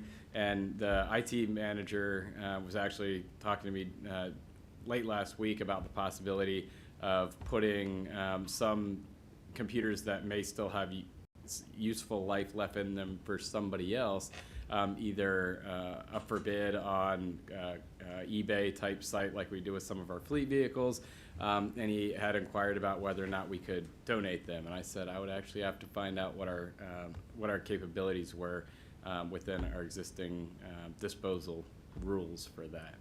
Thank you. Councilwoman Searcy? So this is me melding like multiple things at the same time. So I work in an environment where you use docking stations and you have a laptop, and one of the perks of that is actually one for employment, in that, you know, it enables staff to be able to work remotely, and that provides an additional benefit. Is the ultimate goal to try to switch more staff to the docking station laptop and kind of offer telework as an option for recruitment, retention kind of things? Or Another conversation I was having last week is with the new HR director, and we'd like to rehash the conversations that we started having a year ago now about a telework policy. As it gets harder to live close by, and we're competing with other local governments for staff who may live 45 minutes outside of the city. it's always a good idea to think about ways that you can attract and retain staff members, and having flexible work options is one of those things. So we are actually talking about that as an HR policy, and it does go hand in hand with this opportunity for more staff members to have laptops and the ability to work from home. One of the reasons we haven't done this sooner was because of security issues. We have a lot of people that need to have VPN into our network and things like that. And with the IT director that we have now, I think we've addressed a lot of those issues, and he's confident that we can start deploying these more frequently.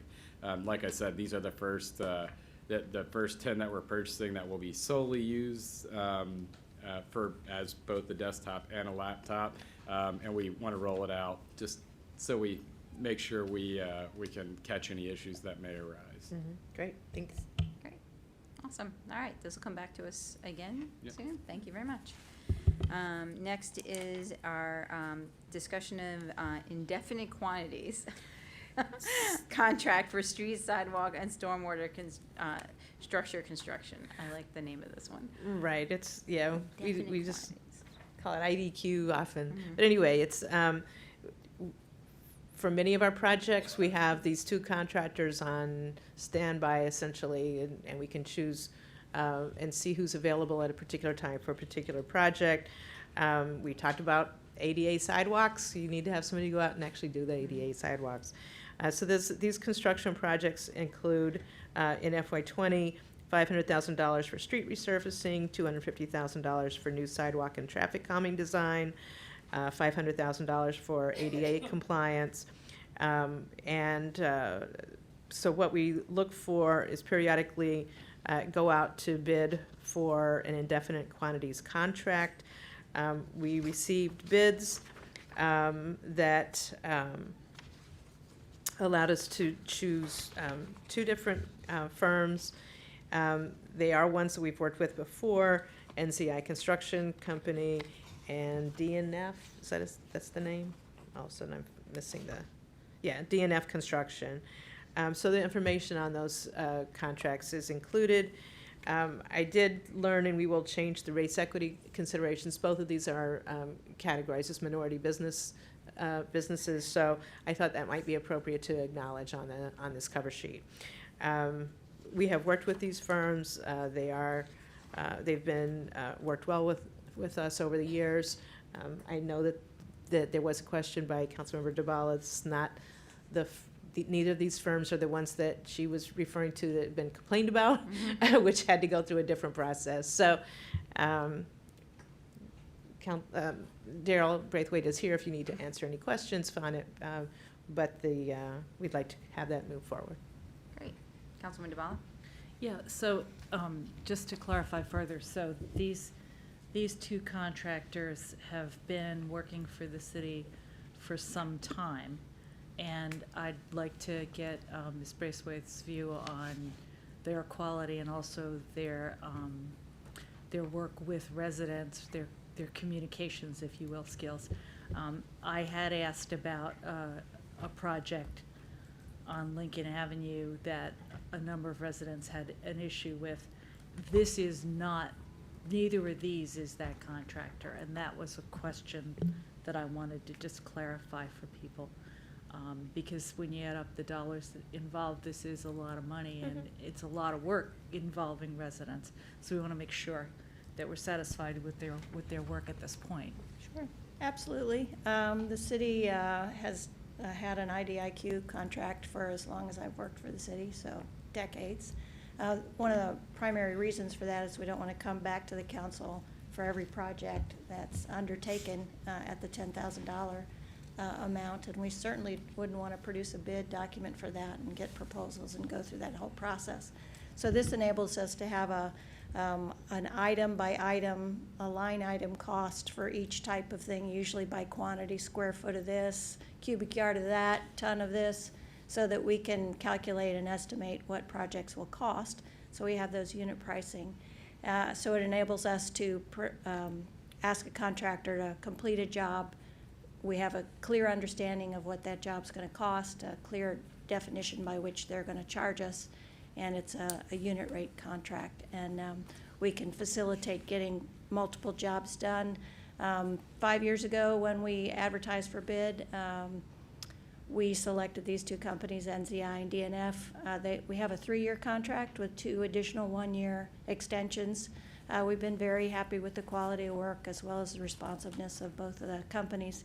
It has been critical to have 2 companies available so that when we get kind of backed up, we have the opportunity to assign work to another contractor that works well with us, understands what our expectations are. Contractors that do our curb, gutter, stormwater, and street asphalt work need to be well prepared for the community aspect of the work. Not every company could do well in our environment. And so we pre-select for that and make sure that they know the expectation is related to communication not only with us, but communication with the public, notice, politeness, cleanup. So that's you know. part of the bid process, just one of the It's things certainly you look part of the for. way we evaluate companies. Our bid itself is really nuts and bolts, dollars and cents and quantities, but what we look for in terms of the companies we work with are ones that understand that community relations aspect of the work. Thank you. Councilmember Kovar? Oh, yeah, can you clarify, sorry, when these contracts for indefinite quantities are signed, so then you said something about $10,000. These things do or don't come back to? They the don't coun- come back to the council. So we do identify for the council in the budget process through the CIP funding levels for different types of programs. For instance, like on that cover page, what we're spending for street resurfacing and ADA work. So the council authorizes a budget limit, and we work within that budget limit as we assign projects to. So we had another case involving indefinite quantity, I think you know the one I mean, on Cedar Avenue, and there was a concern about it. You know, we didn't find out about it till after it was done. Is that connected to this, or is that? That wouldn't Yeah. have to do with this fact of being indefinite quantities. That was a problem with staff. Okay. That was the bike sharos Yeah, right. thing? Yeah, we had pricing in our indefinite quantities for pavement markings. But in terms of communication, that was a staff issue. That was not. But so these would still get communicated, they just wouldn't have to be voted on. Is that the idea? Sure, when we have the work- a standard public notice process anytime we're doing work in a neighborhood, so I that. think what you're talking about, those, usually these are things like the list of the streets that will get resurfaced during the course of the year. So that would Mhm. be something that during budget season Yeah. that you say, okay, yes, we're gonna do Lincoln Right, Ave and right. Crescent Place or whatever. And we don't then come back to you and say, is it okay if we do Lincoln Ave? And is it okay if we do Crescent Place? For these purposes, we do that during the budget season, and then Right. we just assign them when it's possible. But then they still let the residents know. Absolutely, yeah. Okay. And there are projects that evolve during the budget year, for instance, sidewalk requests. So those are ones that you fund money for sidewalk requests. We can't say where we're gonna be building a sidewalk necessarily. Some years we do know, but it's based on the public process and the community meetings. And those do come back to council for authorization, as do traffic calming. So these contractors are involved in that work. We have an amount of money available for them, but the council does get involved in approval for those individual projects. But for the, day-to-day street resurfacing, curbing gutter work, stormwater work, we just continue to move those projects along through the year when we can. Great. All right. Moving on, then, we have, I'm going to lump the next two things together. Discussion of replacement vehicle purchases, 2 pickup trucks and a dump truck, and discussion of replacement of administrative pool vehicle, an EV sedan. That's right. These are projects that were identified through the budget process, also through our vehicular review process. We get quotes for purchase of these replacement vehicles. We've received them, and we make recommendation. They generally are the lowest price for the vehicles, are the ones that were chosen. You'll note on the purchase of an EV sedan for an administrative vehicle that one of the extra factors, since this is electric vehicle, was how many miles can you go on a charge. And so it's not just the cheapest one, which would technically be the one with the lowest miles per charge. So we had some judgment in terms of what we recommend to you. Great. Councilman Costick. I have a question regarding that.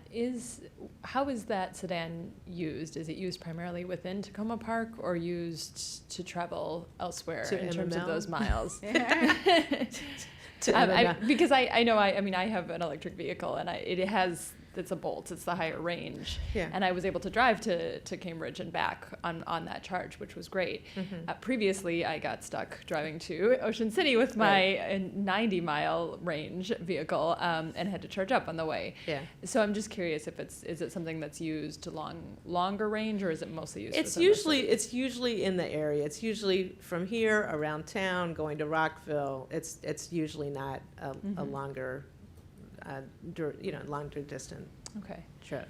Is there a sense that it's still important to have that longer We range? we do have several different vehicles, so we have some capability depending on what the use is. Okay. Councilman DeBala? Yeah, how long do you think we have to wait before we can start talking about all electric, or hybrid, dump trucks and pickup trucks? Those we keep following it, but right now there's just not the real heavy duty nature of these vehicles. We don't have that option yet. At least certainly not within a price range that we're prepared to pay. So they may be out there, but they're a lot Well, I mean, more you can money. get electric buses and things like this. You can get really big things, but those a lot of money. Well, So. okay, thank you. Great. All right. Now we will move on to our last work session of the evening. It's a discussion of the tree ordinance. We'll cover a general discussion, clearer and faster process and information, tree impact assessment, and tree protection plan and appeals this evening. Just as a reminder, I want to thank Councilman DeBala, Costick, and Kovar for taking the lead and working with our city attorney who's here, members of our tree commission, the Committee on the Environment, and our head of public works on working on this. And I believe I'm turning it over to Councilmember Kovar first, right? You are indeed, yes. Basically what we're doing is for tonight and the two subsequent city council meetings, we're having what we think will be fairly intensive discussions on tree policy issues. And one of each of us, myself, and then next week, Councilmember DeBala, and the following week, Councilmember Costick, will be coordinating the discussion. We're not in charge of it, we're just coordinating it. And before we jump into this week's, though, I'm just going to say a couple of words about how we got where we are now. We've been talking about this for, I'd say, over a year in a productive way, and gradually getting to the point where we can get into more specific discussions. And we've had not only a number of meetings here in the City Council with a lot of good public comment, but we also had the tree ordinance survey, which generated over 500 responses, which I think is one of the highest we've had on something like that from residents and members of the public.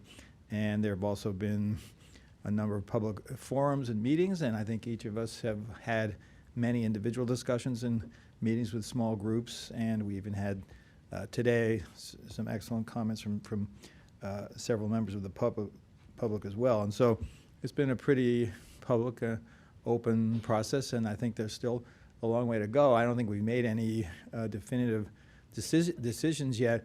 What we did do at our September 11th council meeting, when we last spoke about this topic, was to have what was called a starter list, which we just went through pretty quickly and just honestly identified a number of fairly technical issues on which we thought it was relatively easy for us to just say, well, that seems like something we should just have the staff work on drafting so we can take a look at it. And then we put off a lot of other issues that we thought were more likely to be better able to be handled in a more in a deeper type of discussion, and that's what we're going to be getting into today. And just a couple of other things I want to say, and then of course my colleagues can jump in as well before we get into the PowerPoint.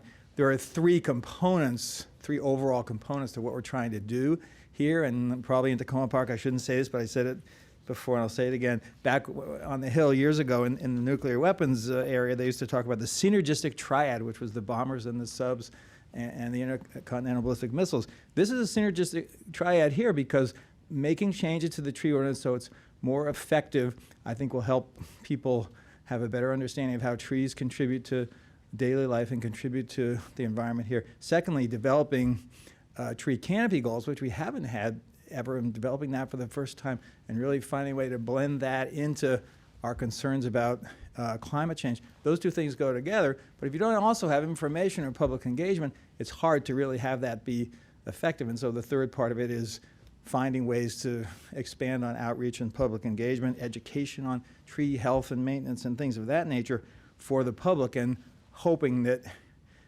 understanding that there are budgetary implications to all these things, we can find a way to do that all together.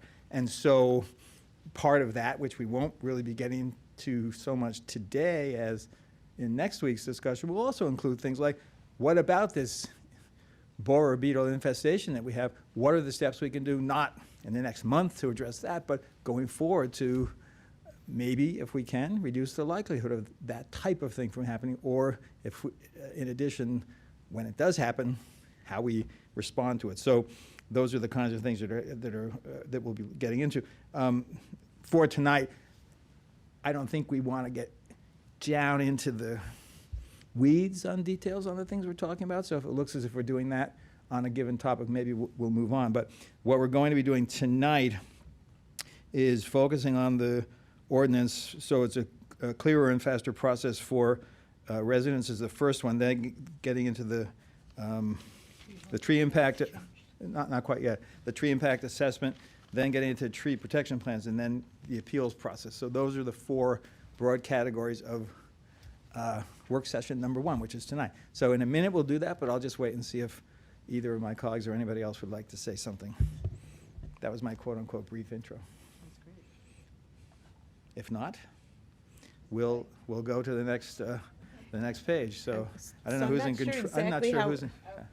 All right, here we go. Okay, so we're doing a variety of things. We're getting help from the back. Okay. Also, Daryl Braithwaite has her own slides too that can help explain some of the various aspects like the ordinance. Yes, and before provisions. each of our four topics tonight, I believe we'll have Daryl Braithwaite give a little bit of an overview from Public Works on where those things stand. So this is what I talked about previously, October 16th, 23rd, and 30th, the different topics in each session.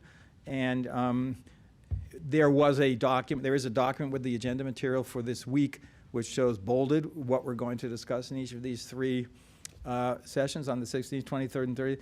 Please don't take that bolding as a solemn promise, because honestly, a few of the boldings are slightly off, but that's give you a general idea of it. And then the other three that are listed here are just tentative. If we can work out everything, we could do that. Whether we're ready to vote at that time, I don't know. So let's go to the next one.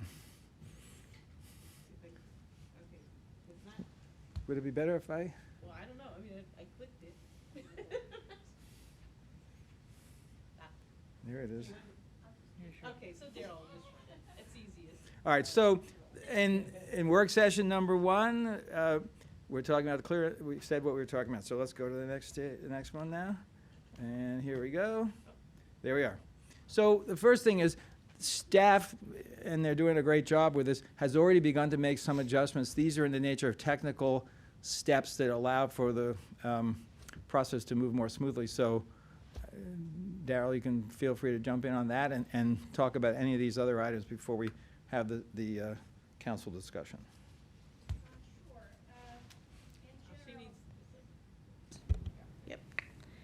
Some recent improvements we've made over the course of, I would say, the last year has been to improve the amount of information that comes back to residents when they get a letter from the city with a decision. A particular area that was raised was the tree removal denial. So we've added criteria in the letter that the residents get, so it more clearly outlines where they fell short and why the tree wasn't permitted for removal. So we've been working a bit on that. We've also been improving the city's webpage for information. So kind of every month or so, we update, add information, and try to clarify and make sure that it's as clear as we can make it. so that people have that resource easily available. This fiscal year, we've updated our internal tracking for when applications come in. We've always used an Excel sheet that kind of tracks where they are and the application and the address. There's multiple steps in the process. But we've added some information so it calculates time frames. So we're tracking when the application comes in, when the site visit takes place, when the decision is rendered to the admin person to send out the letter. So we have criteria. We want to make site visits within 3 days of the receipt of an application. So we're tracking that more closely, and it also helps us identify where there's gaps, where there's something's missing, the application hasn't been returned. So it enables us to very specifically go back and know exactly what address we're looking for. So that's been a real helpful tool for us to use. With our IT department, over the past month, we've been working with GovQA on an online application process. As I mentioned, the tree application process is very complicated. So when they work this out, we are golden for most everything else, because this has got all the bells and whistles possible. So the end result will be an online application that people can go online to the city's website, apply for their tree permit, pay through the online portal, and then receive updates. The site visit took place, here's your preliminary approval letter, do you want to plant on site, or do you want to pay a fee in lieu? I'm going to pay a fee in lieu, you can pay the fee in lieu. Here. So the 15-day posting period is this long, the posting period's ended, we haven't got your pre-planting agreement yet. So basically it's going to trigger at each of those steps, so it'll be much more interactive with people rather than the manual process that we have now. So currently, they're getting very close to making the online phases and notification work. They're now working on the payment portal and making sure those two things link. One of the challenges has been with our credit card payment system is we have a convenience fee. So if you're paying an $8,000 bill for tree replanting, you do not want to pay a convenience fee on top of that. So we are having to work that out with our finance office as to how we can manage that piece. But we're really making huge strides after some real dead ends in the software field. So very happy with our IT folks for helping to put that together. So that was just a brief update on the adjustments. I really will leave the rest of the comments to you, though I've provided comments to the council on some of those other issues. A suggestion about whether it would be helpful or effective to have a two-track approach, where if you have a single tree, you're on one track. If you have multiple trees, you're on another.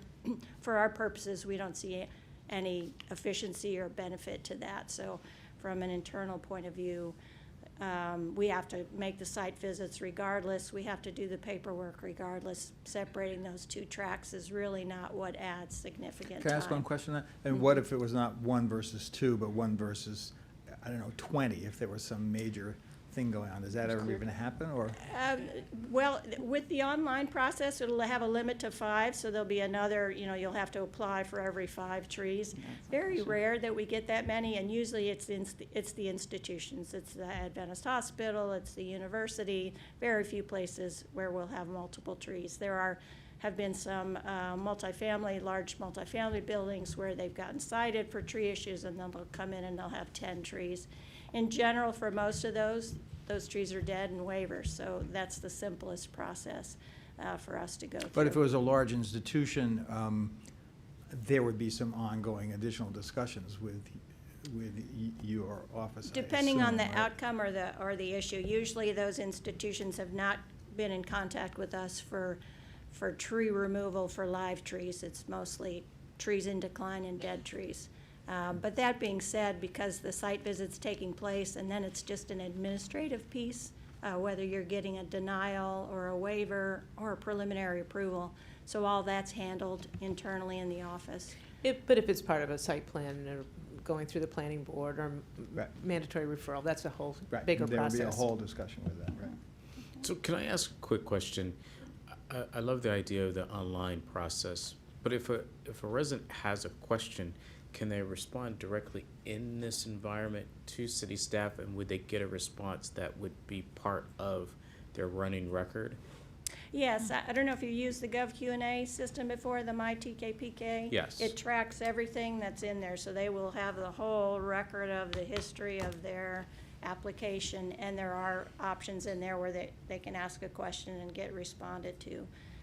And the one thing that I didn't see in this system is you can't take out your, all the information in there and put it like in a PDF file. Is that gonna be possible, or is it just gonna stay online? You'll be in able this- to print out your permit or print Okay. out your document, so it'll get sent to you as an email, so the email form will be able to be printable.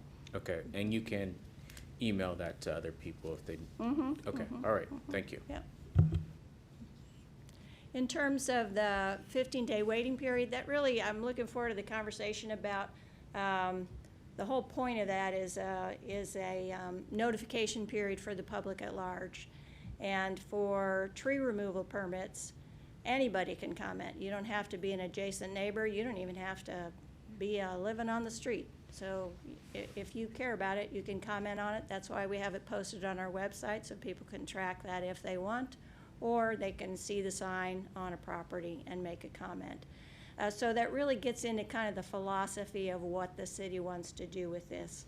Historically, there's been an emphasis or an interest in public comment on the process or public notice of the process. In reality, in terms of how many people take advantage of that public comment period, very, very low, and I've provided numbers to you on appeals in particular. Across the board, the last 5 years, the only appeals that have come forward were related to tree removal denials, not a neighbor saying, I don't want my neighbor to take that tree down, or a passerby saying, I love this tree, I don't want to take it down.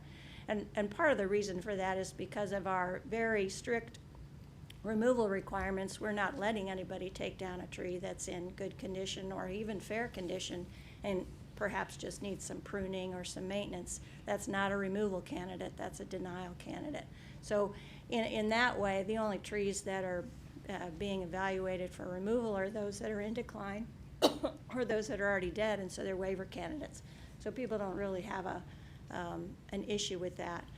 That being said, I do think if public comment and notice is your goal, then reducing it to a period of less than 2 weeks is probably pretty short, as has been mentioned. Not many, a lot can go by in a week and you might miss the opportunity for something.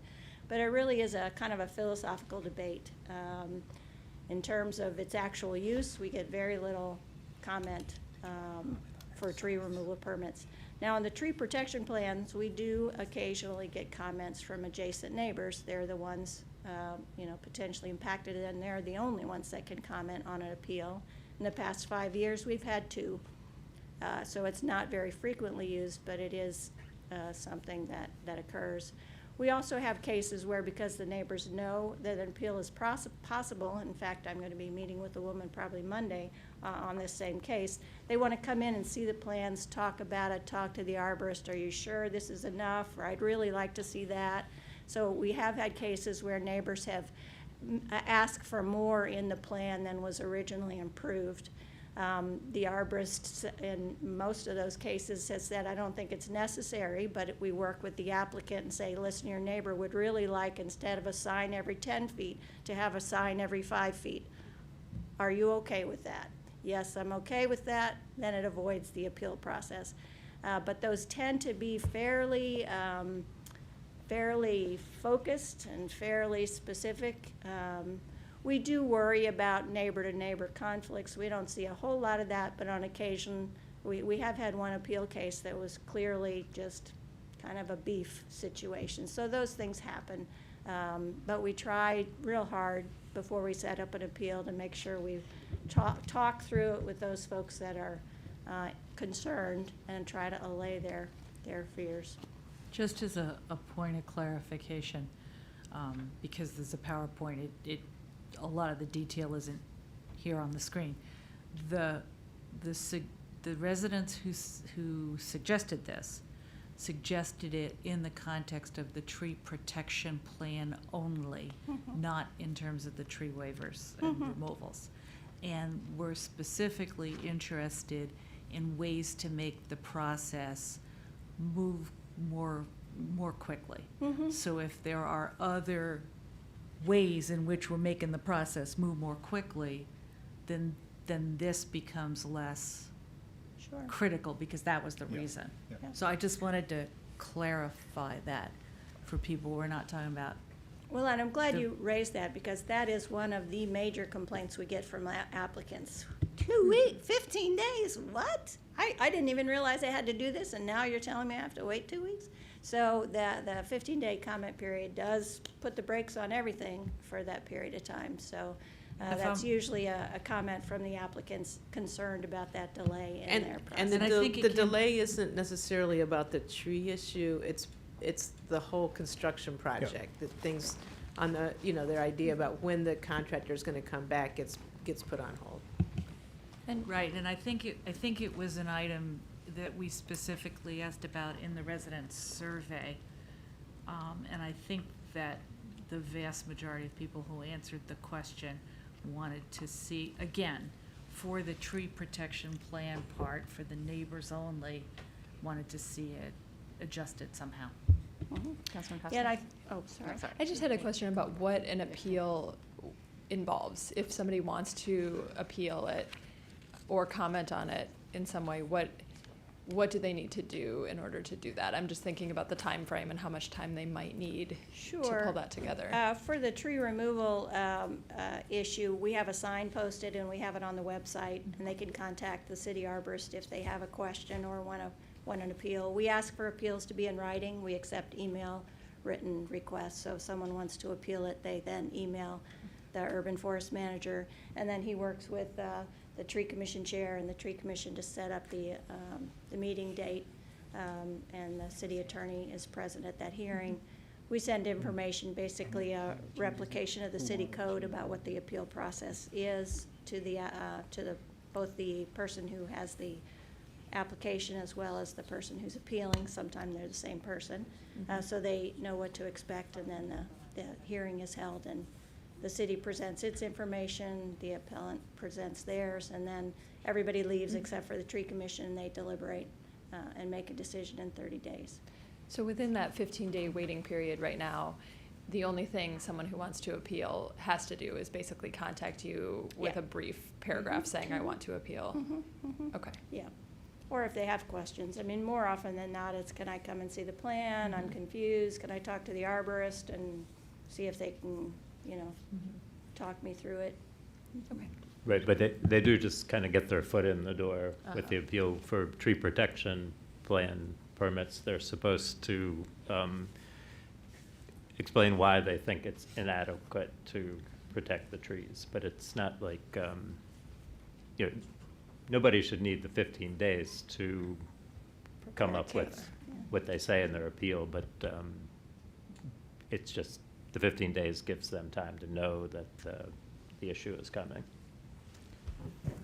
So, I think one way in which there's maybe a little bit of uncertainty is, I think some of the shortening, and Councilmember DeBall said this, I think also, is for, in the tree protection plan case only, where only the abutting neighbors are involved. Would it make sense in that case, in your view, this is one of the requests that we had gotten, to say that, although there's a waiting period, if the owner just gets the two families to sign off sooner, could they just go forward with it? Or does that create other staffing and kind of paperwork things that we can't really imagine? Yeah, Because well- I understand the idea behind that. Why wait if they've already agreed to Yeah. do it? Yeah. It would be our preference to have an across-the-board date related to that, just because of the administrative time. If someone says, hey, I want to circulate this letter to my neighbors, then we have to discuss what's the letter have to say, basically, who's going to wordsmith the letter? Is each I see. individual neighbor going to write the letter, or is the applicant going to write a letter and have their neighbor sign? Have they gotten all the neighbors? We've had cases where they get the neighbors on either side, but not the one behind, and we have to say, no, you didn't talk to so it ends up being a 3-4 phone call situation. So, in any given week, having one of those happen, not necessarily a big deal, but at the same time, Yeah. it would, for consistency's sake and to remove the little tediousness of the process, we would prefer a standard, standard response. Right now, we get asked that a lot, and we say no. We have in the past allowed people to get their neighbors to sign, but only if there's been some other screw up in the process. Something happened. The letter didn't go out in time, or I can't remember, Ken, you may, some of the details. Anytime we have granted people that ability, and it's only been less than a handful of times in the past few years, it's because there's been some Would you have to issue have with the specific process. language giving you the ability to do that, or do you retain that flexibility? I mean, you used it obviously, but I mean, do you Yeah, it's need a to be given? judgment call. Do you need to be given that authority, or not really? We tell people they can't, they can't get their neighbors to sign off or waive their right to comment unless there's been some problem with the issue, and we feel like it's a reasonable accommodation because of whatever mistake has been made. And again, just to clarify, to repeat, so in all the hundreds of tree protection plans there've been in the bunches of, in the last 10 years, did you say that there's actually only been 2 cases where a neighbor, again, specifically about tree protection plans, there's only been a handful of cases where a neighbor has actually objected? In the past 5 years, we've had 2 appeals for tree protection plans. Out of a couple one- hundred? Pardon me? Out of a couple hundred? Yeah, Something like out that. Yeah, of, okay. tree protection plans, out of, 2019, there was 72, 2018, 65, 2017, 24. Yeah, so, okay. Did I miss When the- you said the 2000. You we said all out put- of 2019. Oh, sorry, fiscal year I was 18. like, oh, Phew. Yeah, I've been up for a while. But in terms of the appeals, we've had 2 tree protection plan appeals. One was an applicant who had their tree protection plan denied by the city. They appealed. So they were the applicant. And then the other was a neighbor who appealed another neighbor's tree protection plan. So just to move on, the last bullet point, and then there's a couple other things that aren't on here that I wanted to mention, but adding the time frame for city response to applicants, it sort of seems to me like with all the changes that you have in the works, that a lot of the concern that people have asked about, well, when am I gonna hear back, or, why is it all taking so long? Once that website upgrade and the other things that go along with that are done, it sounds to me like, I'm not gonna say people love to wait around, but a lot of the concerns about that would be less likely to be around anymore. I don't know Sure. if my colleagues would agree with me about that or not. Well, we truly hope that the online application will allow people to check in and sort of see where it is in the process. It is still a very long and convoluted process, and there'll still be confusion from people about what now. But at least they'll be able to check in and they'll be able to track it as it goes through the system. I just wanted to mention 2 other things that aren't on here. One of the things that came up in a case that I was familiar with, that I am familiar with, there was a request for a tree to be taken down, and the outside consulting arborist provided information on the checking that they had done. They did one of the more advanced type of analyses to determine that they thought the tree ought to be cut down. That information was sent in, but it didn't match or wasn't formatted, more than just formatting. The information didn't set up in the way and didn't have everything that our staff wanted. And so there was more back and forth, and that led to further delays. So it seems to me pretty basic that if we want it in a certain format with certain information, the form ought to really show that the outside consulting arborists are going to submit also. So is that something that's either in the works or that we can do We fairly certainly easily? could. The case that you're referring to is when we either do a denial or a preliminary approval of a tree that the resident feels really should be a waiver instead. And we do a level 2 assessment from our arborist, which uses physical means as well as visual means to assess the tree. There's more intensive assessment that can be done, which is a level 3 assessment.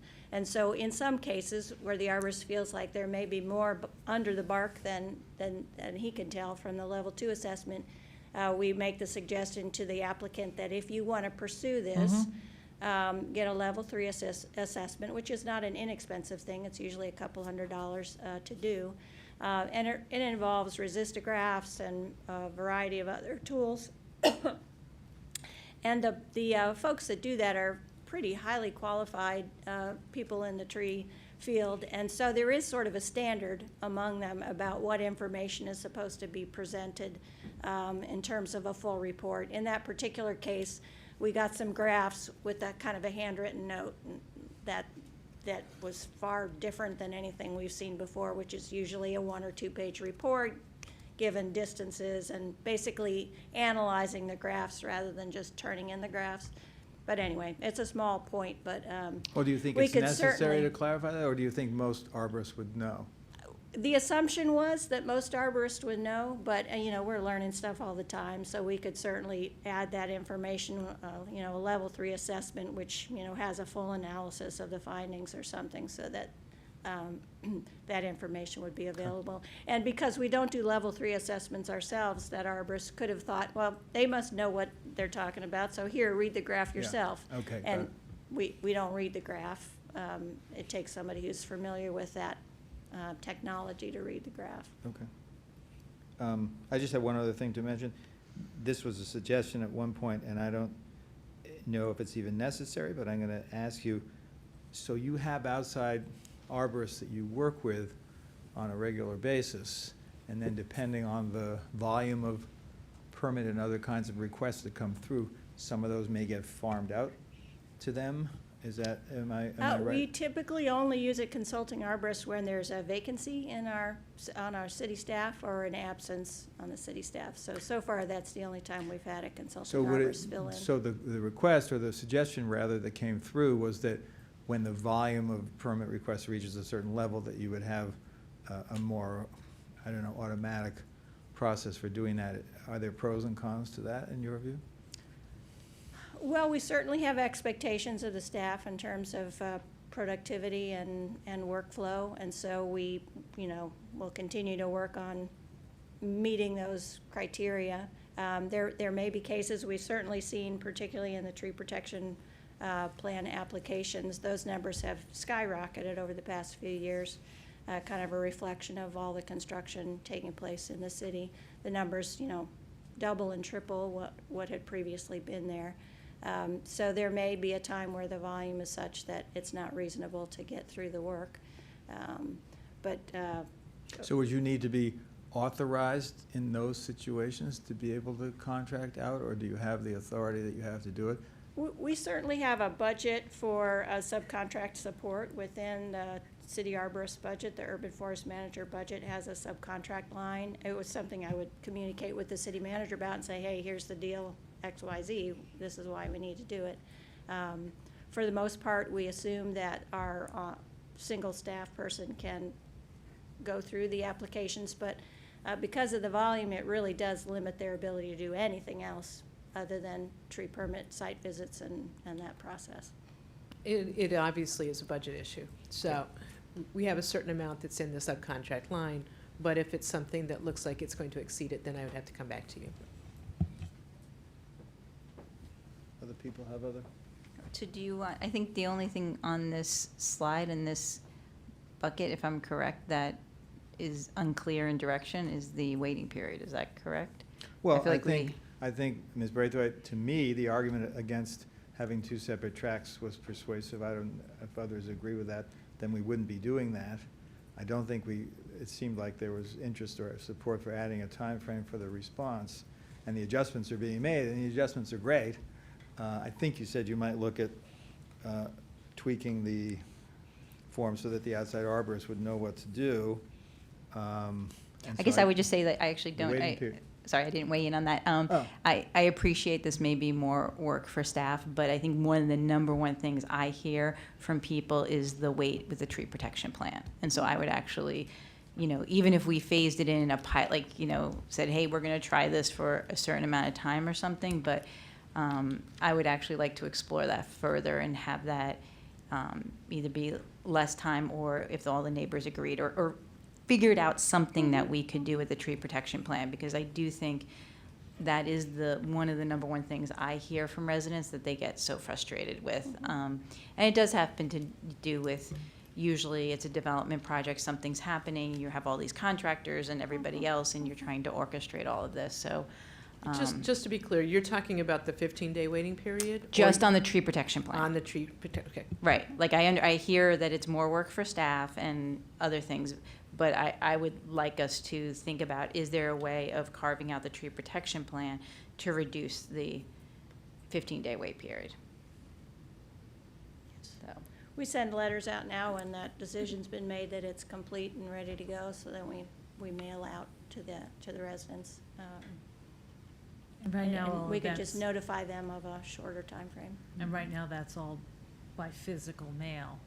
Yeah, and with the tree protection plan, it still would be, we haven't automated, we're not working on automated the tree protection plan at this point, just the tree removal application. sorry, Councilman Costa, Yeah, I want to agree that I'm interested in looking at a lower number, possibly to 7 days as well for that waiting period. I also think we might want to look back to some of the tree protection plan discussion when we talk about appeals, because I believe that the city attorney had a recommendation to, if I'm remembering right, you actually recommended to eliminate that appeal entirely. Is that right? We rarely get those appeals, and when we do get them, they don't seem to improve the tree protection. So, you know, we're tying up everybody for at least the 15 days for the, you know, off chance that a neighbor will appeal, and the even smaller chance that it'll be valuable and provide more protection for the trees.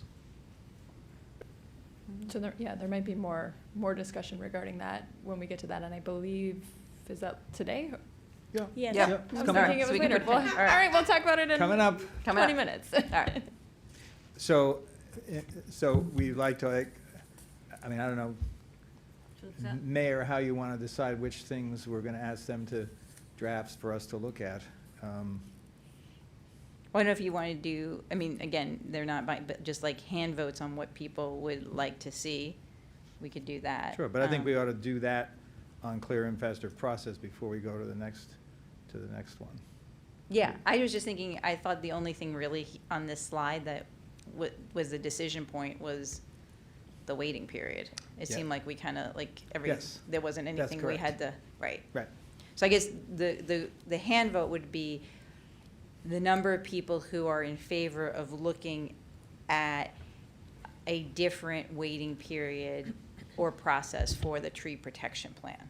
That would be shorter than the 15-day waiting period we have But would now. potentially involve some way to reach out to or Yeah, get like, the that- yeah, the feedback details, from- right. From the other residents or whatever. Yeah. The relevant residents.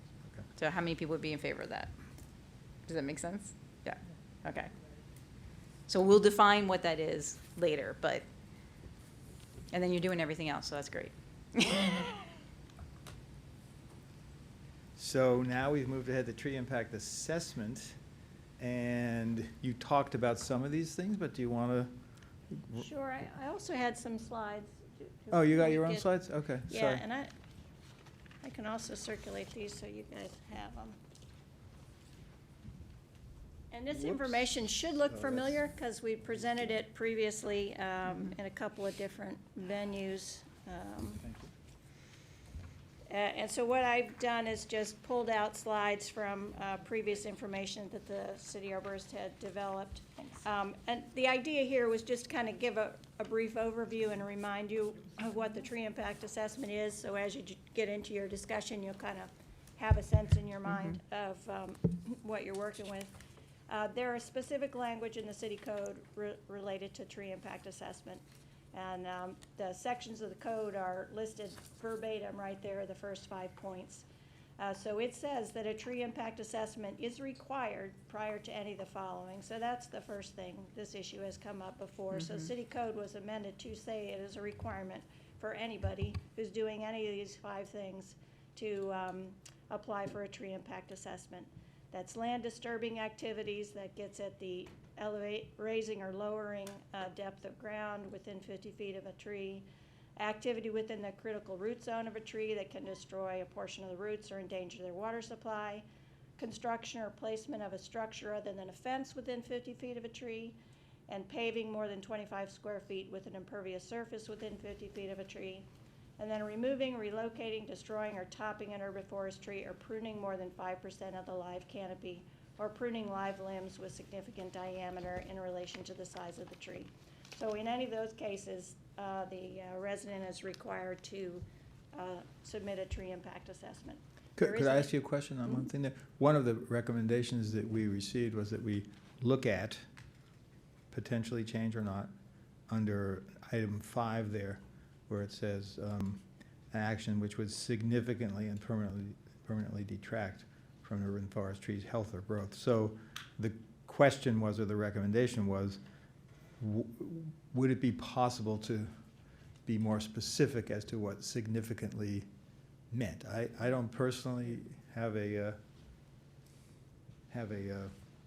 belief on that one way or the other, but I wondered what your reaction is on that. We could certainly work on more specific information. I think originally what that was intended to do, rather than it looks there like more aesthetic, was to prune so much of a tree that you're actually reducing its lifespan and impacting its health. So we could make it more specific to that. There are many, it always gets difficult because every tree species is different. So there are some trees that are more able to be pruned and drastically reduced than others. And so that's always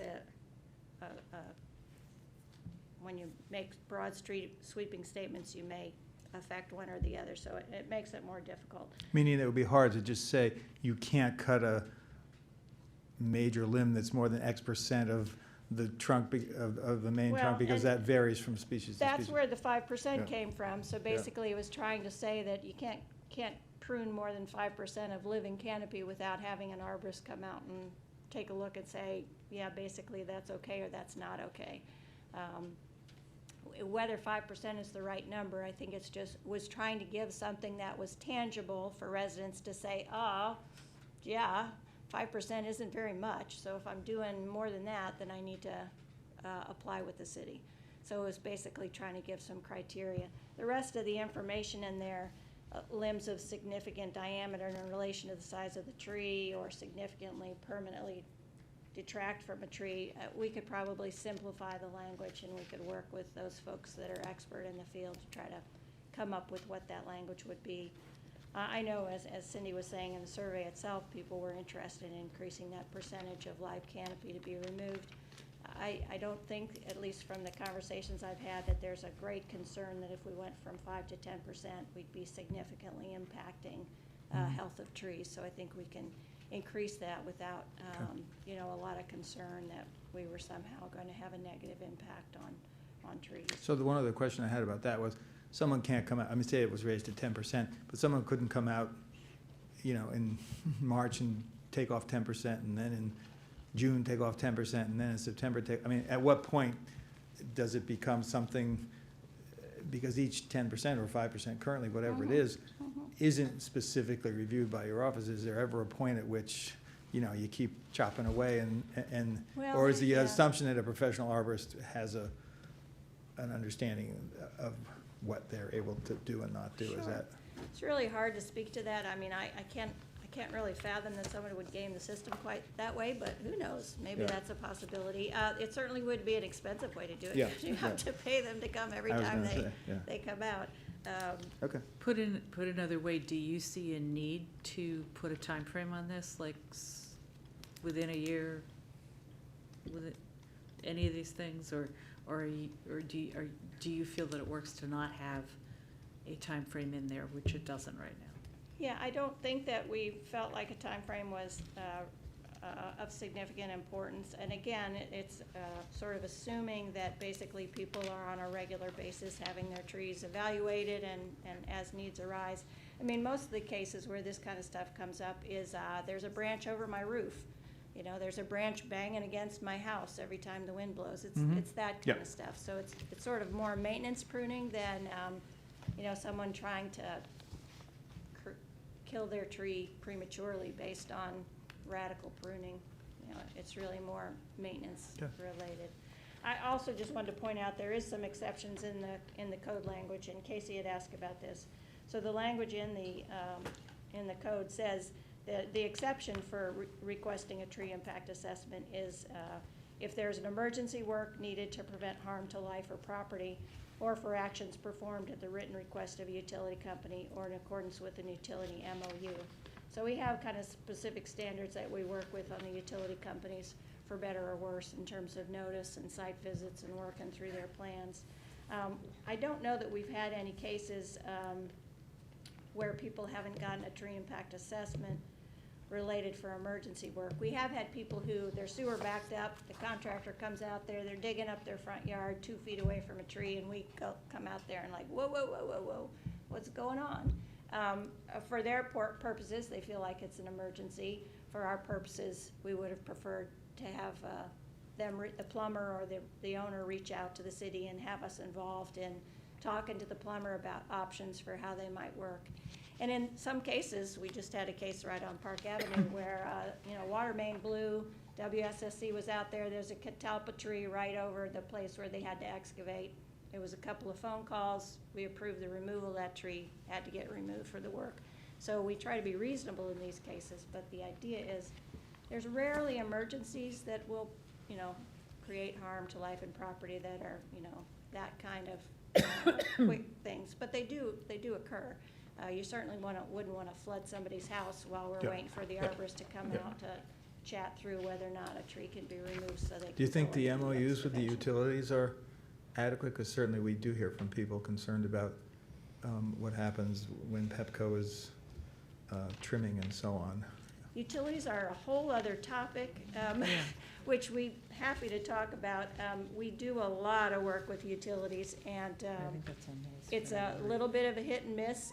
There have definitely been improvements in terms of utilities, primarily, though we are also truly experiencing pushback, particularly from WSSC, where they're basically saying, I don't care what your law says, we're gonna do what we need to do, and the state tells us we can, so, But in terms of the gas company and the electric company, we do have pretty good working relationships with them, and they have made a huge effort towards engaging with us in ways that even 5 years ago they weren't.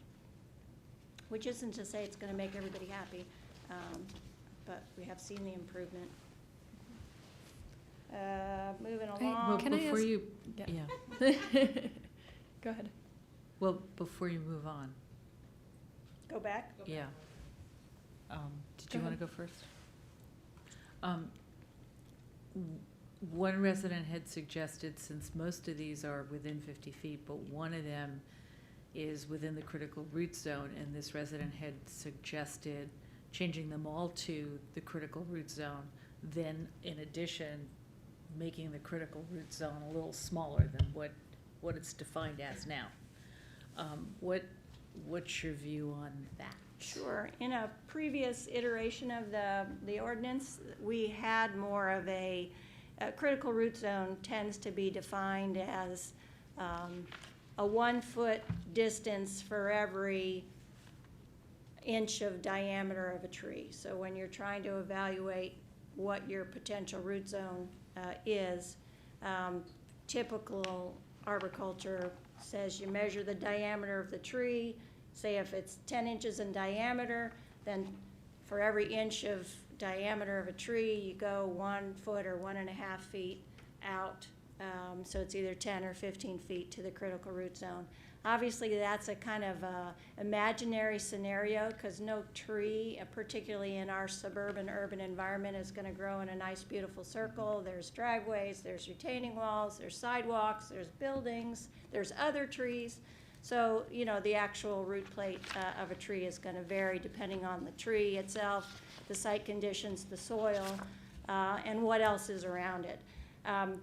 But in that case, we used, prior to that, we said, critical root zone, which is 1.5 feet for every inch of diameter tree. That was a confusing concept for people. Didn't really understand what that meant. So at that point, we went to a distance, and it's just it's a conceived distance of 50 feet. Most lots are 50 feet. A lot of, in the city of Tacoma Park, lots are 50 feet wide. So it's basically trying to say, if you've got a tree and you are in your neighbor's yard and it's relatively near to where you're doing work, you should have us evaluate whether or not you're going to impact a tree. And the reason is not so much to make it difficult for people to do what they want to do, though that certainly happens. It's more of an education, because what we're trying to avoid is people damaging a tree unknowingly, and then 2 and 3 or 4 years later having to pay $5,000, $6,000, $8,000 to get that tree removed for something that they weren't intending to damage the tree. They just didn't realize what they were doing might create that problem. If we want to talk about critical root zone, I did circulate pieces of a presentation that Keith Pitchford did in February 2018 on behalf of the city, where we had a workshop for architects and builders to basically understand tree protection plans. Really helpful bit of document, but it does get in the weeds. But he's got a lot of great illustrations there about what critical root zone is, as well as provides a bunch of information about, different trees have different root zones and all those site condition impacts. So when you're trying to kind of do a broad brush approach, we'd rather err on the side of something that's easy to understand. Is there a tree 50 feet away from you? Then apply for a tree impact assessment, versus figure out the diameter of your tree, multiply that by a certain distance from the tree, and then, walk it out and see whether or not where you're planning to do work is anywhere within that zone. So it was an effort at simplification where we came up with the 50-foot distance. I mean, I would recommend that criteria number 2, that also be a distance from the tree, as well as spelling out examples of things that can endanger the roots or water supply. Because the objective of the tree impact assessment is for people who don't know anything about trees to realize when they need to call the arborist and find out if the project will in fact have an impact on the trees. Well, so significant appears there too, so I don't know if it's the same issue as to whether you could clarify that a little bit.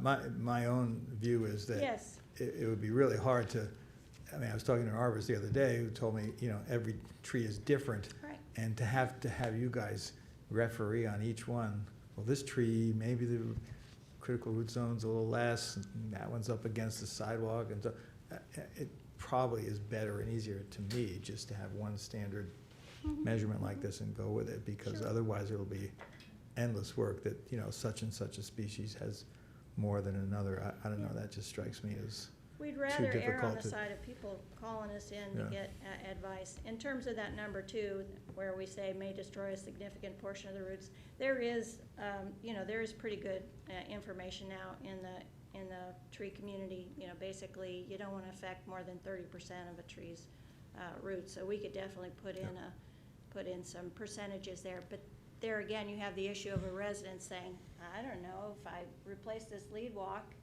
is that affecting 30% of the tree's roots? I don't know. We really are basically trying to say, if a tree's nearby and you're doing work that's including excavation or adding soil, apply for a tree impact assessment so we can walk you through it. So it seems to me that there might possibly be something different in the code in terms of the specific code language versus the sorts of things you might put on the website in terms of examples of situations where someone needed a tree assessment, or, this is an example of a project that did impact the critical root zone, just to sort of help people visualize that and think about that, because particularly if it's a project that maybe they're not working with a contractor on, or it's something a little more low-key, it seems like it's possible to just be confused by that and not really understand what that means. So to me, I think some of that goes to just the education and outreach part and what it looks like on the website. Sure. And we could definitely add information to the tree impact assessment form. The way it was originated, and again, the last code improvement, or maybe 2, tree ordinance improvements ago, we added the tree impact assessment. Prior to that, it was just a tree protection plan, so there was no tree impact assessment. So the idea was to basically realizing we really needed to get people aware of impacting their trees for these small type projects. And so what we find is about 50% in the last few years of the tree impact assessment go on to require tree protection plans, and 50% don't. But even for those that don't, we oftentimes are giving them advice about do this and don't do that, and make sure you store your dirt on a piece of plywood off to the side, you know, that kind of stuff. So we kind of walk people through. So I had a question about that. In the data that you shared with us, and I'm sorry we don't have this blown up so other people can see it, but in a few more than just a few years ago, in fiscal year 15 and 16, the tree impact assessments, there were 64 one year and 62 the next year, and then the data on which ones needed tree protection. I do have that. There they are. Huh? I do Oh, have there they that are. chart Oh, I'm on sorry. the- Yeah, so why is it so much, why did it suddenly shoot up, the percentages in 17, 18, and 19? So, in other words, you know. Construction. Right, but. There's a lot of renovation going on. But were what I mean is, why did the percentage that needed it as a share of the impact assessments end up going so high? In other words, you had 62 and only 3, and then you had 95, and you didn't just have 15, you had 53. See what I'm saying? So the percentage, not just the gross numbers, but the percentage of needing TPPs went way up. And is there something different that's being done that led to that? We don't really track what, I don't have information that says what, you know, is this a renovation, is this a driveway, is this, I don't have the ability to go back historically and look for that. My guess it would be related to more serious construction projects. Okay. And let's go back. So, whoopsie, now there we go. Just some additional overview of the tree impact assessment process. Obviously, there's a $50 fee. We require information to be submitted. The urban forest manager goes out on site. There may require phone calls and follow-up. Oftentimes, we're meeting with the contractor as well. And then they get told whether or not they'll need a tree protection plan. And then the numbers are there, which we... Can I ask you a question on that? Some people said, well, why can't I draw my own? And you said you can in certain cases. So is it clear on the website that people can prepare their own, or do? Sure, and for that, we're talking about tree protection plans, Yeah. so we may want to Yeah. segue into that. There is nothing in the code that says you can't prepare your own tree protection plan. However, if you're not knowledgeable about tree protection measures and have significant trees in your yard and a project where you're going to be doing significant excavation or impact, you're likely not to be able to get an approved tree protection plan unless you have knowledge. It would basically be the same as, I'm not an architect, but I can build a little shed. But can I build a 2-story addition on my house? No, I can't design that, but I can do something simple. So it's the same kind of thing. If I'm, want to lay stacked stone wall, retaining wall, I can do my tree protection plan for that. If I want to do pavers, pull up my old concrete walkway and lay down pavers, I could do a tree protection plan for that. So it really depends on the scope of the project and the knowledge of the person. Are there any guidelines or examples that are on the website or somewhere where to allow somebody to decide that? Well, I Because think- people have mentioned it a lot, but in fact, it's already allowed. Sure.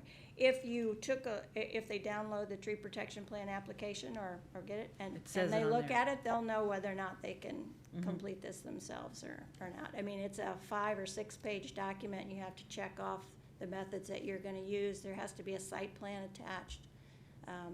So most people, when faced with that document, go a little bit like, whoa. I mean, I don't know, but I suspect that the urban forest manager during the tree impact assessment probably gives people an idea of whether they need a professional to do the tree protection plan. But that would be the time to convey that information. Yeah, and the letter that people get back that says, yes, you need a tree protection plan, if there's particular points that we want to make there, that's included on the response letter that residents get. Okay, so then that's in writing and then that's clear. Yeah. Yeah, whether it's And needed these or days, not. there's much more email back and forth too, you know, so Yeah. typically residents have already gotten an email from him with the details. Yeah, and then another thing related, bypassing the tree impact assessment and going straight to the tree protection plan in places where it's clear that one will be required. But in about half the cases, it turns out a tree protection plan is not required because they don't meet that threshold of significant Mhm. impact. Mhm. Yeah, and in some cases, it's, you know, I want to prune this tree, and our arborist meets with their tree company and has his little laser pointer and say, yeah, you can cut that, that, and that one, but not that and that one. So then that's all they need. And again, it is allowed now if someone knows that they're gonna have to do a tree protection plan and they've already got an arborist and they're putting in a deck or whatever. So it is already allowed or not. I missed, what is allowed? We, To do. they need to do a tree impact assessment in any case. And at the same time, they can do a tree protection plan if they know they're gonna have to do one? Well, we have, I mean, again, the law says you must apply for a tree impact assessment. I think for certain cases where we know you're gonna have a tree protection plan, where you're blowing out the back of your house and you've got 4 large overstory oaks in your yard, we're happy to go right to tree protection plan. And for most of those architects and folks that are doing that work in the city frequently, they know that they need a tree protection plan. And so I don't see, there's not necessarily a need to add to the time frame. There is no posting or comment period associated with the tree impact assessment, so it doesn't get the public comment like the tree protection plan does, but it does take some time. So we're certainly open to those projects where they know they need a tree protection plan to just move straight into that. And is there any language change that you would need to make that clearer or make it more possible? Yeah, because the code says you have to do a tree impact assessment if you're doing any of these things. So we would need to alter the language of the code. That's one of the things we can put on the list that you'll Yeah, look at. and we could try to figure out how to word that so that, you know, it's, Yeah. we recommend, we don't want people to not apply at all. So we don't want them to misunderstand that if you're doing these things, you don't have to apply for a tree impact assessment. But it's only in cases where you're going to the next step, the tree protection plan, can you skip over the tree impact assessment? It's not, you know, so we'll have to just figure out what the language for that means. And just before we go too much into TPP, on TIA, I think the only thing that we left up in the air a little bit, I don't know if there was much support for it or not, was changing any of the drip line or critical root zone requirements, other than maybe tweaking the word significantly or significant. Did anyone feel like we needed to change or wanted to look at changing the critical root zone definitions and the like? Not me. All right, so then we can continue on with TPP then. Is there anything more you wanted to say on that, Daryl? No. All right, in terms of the overall of the tree protection plan, the code language has as in the tree impact assessment, it had 5 conditions whereby you had to apply for a tree impact assessment. It basically takes out that last one, number 5, the pruning, and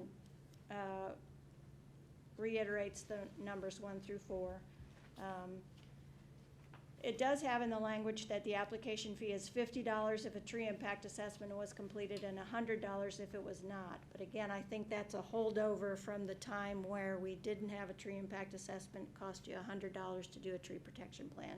So I think it was just overlooked in the drafting of the language. But that would imply that you could skip the tree impact assessment as well. So we just need to clean up that language. Okay. As I mentioned, there's a 9-page application. You have to submit site drawings. There's a site visit and can require numerous calls and back and forth with the contractor depending on the work that's going on. the tree ordinance does allow the city to require a bond, and the requirement for a bond is really in cases where there's a significant concern about impact on a tree, particularly in cases where property may be changing hands. Say, for instance, if a developer is, flipping a house, and you get the sense that they're in it for the money, and they have a tree protection plan, we don't have a strong level of confidence how well they're going to follow or stick with that. And what we were trying to avoid is the next property owner having to foot that surprise bill for trees that are declined as a result of failure to follow the tree protection plan. A tree protection plan can't be fail-safe. I mean, there are things that happen, but, pretty high percentage of the time, if you implement and follow your tree protection plan, you won't negatively impact the trees to the degree that they're going to decline and die. So the purpose of the bond is to cover those costs of removal in the event that the tree is impacted, and also to cover the replanting requirement. And the replanting requirement is at the highest percentage at 10%, because the assumption is that there was a willing violation of the tree protection plan. So the bond is basically trying to put that money aside so that the future property owner doesn't have to foot the bill for something that they were not able to control. And then, of course, with the tree protection plan, once you have a final plan approved, once the urban forest manager has accepted it, then there is a 15 calendar days of which only the abutting neighbors can comment on. And if we do receive comments or objections, we try to work it out, and if it can't be worked out, then the case is sent to the tree commission to hear the appeal. I don't know that we want to get into this. We have lots of information about what are the components of a tree protection plan. I don't think people really necessarily need to One see of the that. things that I've heard from some people is that a tree protection plan was worked out and it was done, and then the staff looked at it and said, well, now you need to do these other things. And so it kind of rotated through several versions of it. And In my opinion, that should never happen. By the time we approve a tree protection plan, we need to make sure it's complete, finished, and it's complete. so how do we do that? I think we just make sure that we're not approving a tree protection plan until we have all factors accounted for. Yeah, because it is not a good process to change after it's been approved. After you had the public comment periods, we shouldn't be adding or subtracting things. So I don't know, in those cases there may have been something particular. We do have cases where someone will say, oh, by the way, I wanted to put a pool in, I just thought of that. So there are times when the Right. construction itself changes, and then that may change we have an appeal, an amendment process to a tree protection plan. We may want to take a look at adding some language in the code about that, because that's kind of a no man's land. We don't really have any language in there. Can you amend your tree protection plan? Is there a public comment period if you amend it? So we may want to consider that and think about that. But you for don't think code there's any way language to as well. address a concern that it's been worked out and then it's changed if the project hasn't changed at all? Should not be. I don't see any reason why that should take place, unless someone just missed something and didn't realize something that was happening. And yeah, I really can't offer an explanation for that. Okay. Once it's been approved, it should be final. Okay. Yeah. In the interest of time, I'm going to skip the components of the tree protection plan. We've already talked about the bond. These are just some of the numbers, again, about the numbers of tree protection plans that we received over the past 5 years. And that takes us into appeal. Okay, so maybe we can go back to the the PowerPoint for a minute, just to look Oh, at yours? our questions on TPP before we get to appeal, and then we'll be wrapping up pretty soon. I'm not sure how to get back to that, though. I'm not either. I'm looking. I think I found it. No, that's only mine. Well, I have a copy in front of me, and under tree protection plan, the first one was that question about there we go. allowing residents Yep. to prepare their own plan in some cases. So we talked about that one. All right, so we did this. We're back on We're done with that, right? Yeah, there we go. There So we go. we did that first one, and then here, you can start. Were you Okay. looking for this page or? a Yeah, this is different one? it. So, Okay. I don't know if this is an issue for you, but it says allow urban forest manager to require independent evaluation for complex plans. Is that already can happen? So this was a tree commission recommendation, Okay. and since the tree commission chair is here, and there's a little confusion about exactly the intent of this, can we ask her to chime in for just a moment? Well, you can say no, you're the mayor. Please, Tina, because I didn't know what it was meant. We're talking about allowing the sorry. urban forest manager to require Yeah. an independent arborist. The second bullet point of to the first bullet an point. arborist, not a licensed tree maintenance guy, to evaluate a complex plan. Yeah, you may recall in our set of recommendations, we did a lot of work around the sequencing of the various steps. And right now, there's sort of a blanket catch-all application for tree protection plan that can be about planting a garden patch, or it can be about building a double-sized extension off of your house that impacts multiple significant trees.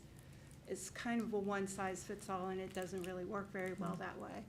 So among those recommendations was, and this also, we offered this in consultation with the urban forest manager, was to actually require in certain really complex plans where you are impacting one or more significant trees, usually around building large additions onto houses, or what we anticipate the auxiliary dwelling unit new laws, we're gonna see little houses and sheds and things. It authorizes him the ability to require independent consultation on a project. In actual practice, many designers do bring in consulting arborists in their design process. That's a very common practice. But he gets caught up a lot in haggling with designers who don't want to do that. And that comes with the process of designing the design without regard for the trees, and then dealing with the impact of the trees. So it just gives him the authority to be able to say, we need to get a third party in on this. And it will cut to the chase for the homeowner in the long run, because it cuts back on a lot of that back and forth in the detailing of the specific plan. And do we know what the cost is that would? Well, Daryl referenced the workshop that Keith Pitchford did for vendors, and he ran, it's a thumbnail, it's, again, really hard to judge, but he ran a thumbnail of 3% of your project costs should be in tree planning and tree protection. So, we're trying to get to a point where homeowners actually incorporate that the tree protection cost is a part of the design process. It's not No, I know, separate that from- wasn't my question, though. My question was, just in general, do we know getting a third-party evaluation of a tree protection plan, what does that do? Is that a question that is not answerable because everything's different, or what does that add to the cost of a project? If you're assuming for an addition, like Mhm. a two-story addition on a house, and you have multiple trees in your yard, because it's really the number of trees that drive the cost of developing a tree protection plan. But I would say $1,500 to $3,000, and that's for design and implementation of your tree protection plan. So that's putting up your fence, that's putting down your mulch, that's root pruning. And so, in the 3%, that's a $100,000 design project. So that's a pretty large-scale project. And that's the level of planning that is meant to address. Got it. It just is giving him authority. So I'm a little bit confused about this, and perhaps that's just part of the reason the question is this something that would be part of a plan, like a plan requirement, that if your proposal is X, you must have a third-party evaluation, or or is it just something that the person would argue even more so that, gee, now I've got two people I've got to argue against. I'm just trying to figure out well, where. Where this really kind of gets into a sticking point, we've had situations where the urban forest manager has gone back on a tree protection plan analysis and actually offered modifications of the design to accommodate the trees. We had a case where he actually saved the homeowner $13,000 that way. So sometimes it actually works to the homeowner's financial advantage to really think through. I'm not disputing that. I'm trying to figure out where this requirement would come in, if it's part of an application. Where it gets to be really sticky is when the reverse happens. If he's making recommendations on a design based on the protection of the trees that the designer has already decided is not necessary. And that's where it then it can become quite disputatious. Are we allowed under county rules to even just require something like this? Or is it more like our UFM could say, hey, I strongly recommend you do this, because if you don't, it's going to work badly. I mean, can we just require it? Well, I think we cannot approve a plan. So if we really want to get into a, arm wrestling match, we don't authorize the completion of the plan. They can't proceed with construction. So usually, though sometimes it's like Tina says, very contentious for some projects, but usually they'll, finally come around and hire somebody with knowledge to develop the tree protection plan in order to get their plan approved. But setting that aside, would we even be allowed to have a requirement like this? Sure. I mean, I would defer to the city attorney, but I would think that's just like we do for a variety of different things. We require a certain expertise. Yes, I mean, we definitely, we have the authority to require a tree protection plan, and we have the authority to require that it be done by a professional. And I guess my question would be, I'm not necessarily opposed to it, but I would want it to be clear. And because, again, just thinking about the big picture criticisms we hear about our processes and the ordinance now. And one of them is it appears, not saying it is, but it feels and appears to people very arbitrary and very dependent upon who happens to be our urban forest manager at a given time. And so as we go through this process, I would like us to see as much as possible putting in place things that, when we can, reduces subjectivity and relies just on the judgment call of the urban forest manager or consultant we may have in. And so I would say if we're going to move in this direction of allowing the urban forest manager to require an independent evaluation, it needs to be really clear what those situations, where that would fall. So. Well, we do have cases now where we've told applicants they need to have an arborist develop their tree protection plan. So we're already de facto doing that. But it's in those cases where they've attempted and failed to produce something that's going to work, and they don't have the knowledge on hand to be able to produce it. And just like you don't go to the Department of Permitting Services and ask the plan reviewer to design your project, you don't come to the city and ask us to design your tree protection plan. We're just evaluating it. So if you're already doing it, do you, in the cases where it's necessary, I have two questions. The first is, does that mean you need a more clear authority in the code to be able to make clear? And then the second question is, if you're doing it after, sort of in the process, does it slow things down even further, and is there some way to do it up front? On the surface of it, it seems like it would slow things down, but ultimately, I honestly do believe, and I think I know that the Tree Commission concurs, which is why we recommended this, that it actually will speed things up, because it's putting the authority in the urban forest manager at a point which it's not about rejecting a plan. Once the plan is rejected, then they have to appeal. Then it becomes a whole nother thing, then it goes into months. So this is more just of a cut to the chase to get to a best practice earlier in the process and cut down the haggling, because we've seen things go on for years. And the first question was, and so Daryl, do you feel that you need the more specific authority clarified? Well, and that may be a kind of a question for Ken to weigh in on too.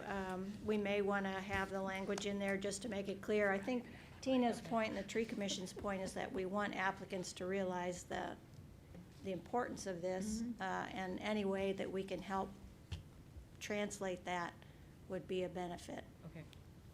Right, I think it would be helpful if we have clear authority to say, you need a professional here. I mean, I think the case we're all thinking about, that would have saved kind of 2 years of the applicant's time and, many hours of the Tree Commission and many more hours of the arborist's time.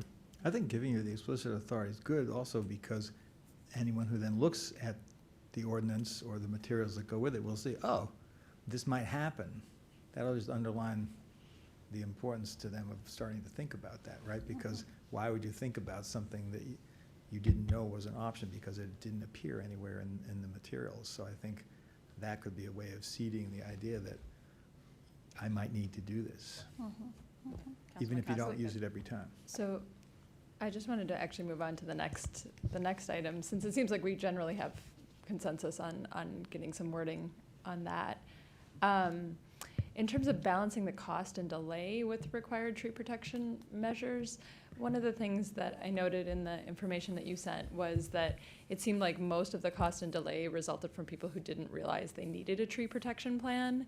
So again, I would say I think that goes back to us trying to educate and do more outreach, trying to get people to be aware of that earlier in the process. And we have another discussion later in this process where we can talk more about outreach and education, but I'd love to hear if you have ideas at that point in time, what sort of things we could do on that. Sure.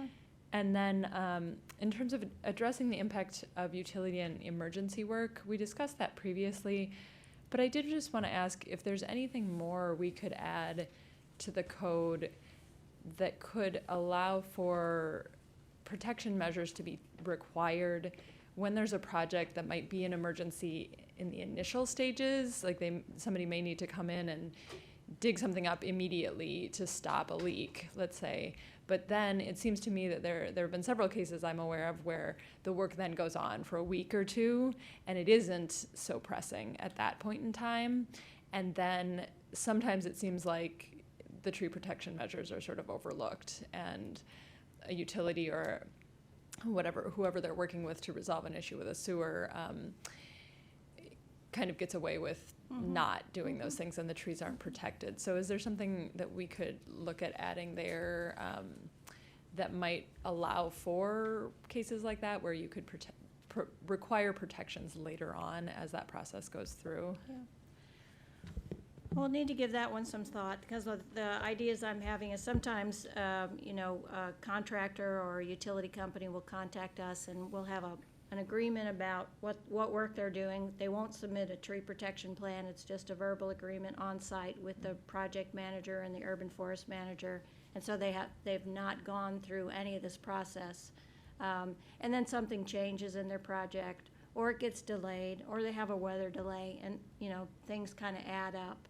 And unless we go by and see a violation and either issue a stop work or talk to the contractor, it can get overlooked. But with utilities, we don't tend to have them go through the tree protection plan process, again, because of the public comment and those aspects of the job. And usually there's an assumption that you're working with a contractor, you explain and reach an agreement on the measures required, and the assumption is that they'll implement them based on what you've asked them to do. So we may need to take a look at how we handle that with utility companies, because it really is more of a verbal arrangement. With the work in the right-of-way, where they actually come in and apply for a permit, we can put some of those conditions on the work in the right-of-way permit if it's planned work and they're doing a whole street or whatever. And we do have a process where the arborist goes out with the the construction team site by site and identifies what needs to happen, but the assumption there is that they will follow the verbal agreement. And the problems can arise if they don't. And then we can have the process that we have done, stop work orders on utility companies where we, stop them. We also had the case on Central Avenue where there was a negotiated agreement between the gas company and the property owners whose trees were impacted, and a 2-year bond and tree inspections and Cambostat treatment. So there is that ability for the city to go in and require that of the utility company. Yeah, I'd just be interested if there's maybe there's nothing more that's required, but to look at whether there can be something else put in place in those situations. And one other question I had just on the utilities. You had said, you and Jan Van Suffen had said that in cases of trees to be taken down that are in the public rights of way, there's now some notice provided, although not a 15-day waiting period. And is that different from what happens with, say, Pepco tree trimming? Or is there advance notice with that? There's usually notice that they're going to be on a certain block on a certain day, but does that need to be clarified? Either of those situations need to be clarified in the law? Well, we started the process now of posting trees in Right. the right-of-way when we're either having work done ourselves, and we require the utilities to notify Right. the, adjacent property owners if they're doing work. In the terms of, in regards to Pepco doing the line pruning, where they're doing system-wide pruning, we usually have that on our webpage, and we announce it and put information out. People can look at the plan maps to see what work is being done. But because it's, every tree that's within the power lines, we don't post or But on the provide other two any. situations, do you need any language in there to specifically cover that, or it's just? We have an MOU with Pepco. No, I mean on for- the public notice, not with Pepco, just for trees in the row. Do we need any code language for Yeah, that? yeah. I mean, I wouldn't think so, but we certainly can add it. This is really more, the ordinance is really Yeah, more okay. Reflected to residents versus the city telling the city what it has to do. So that would be a little unusual, but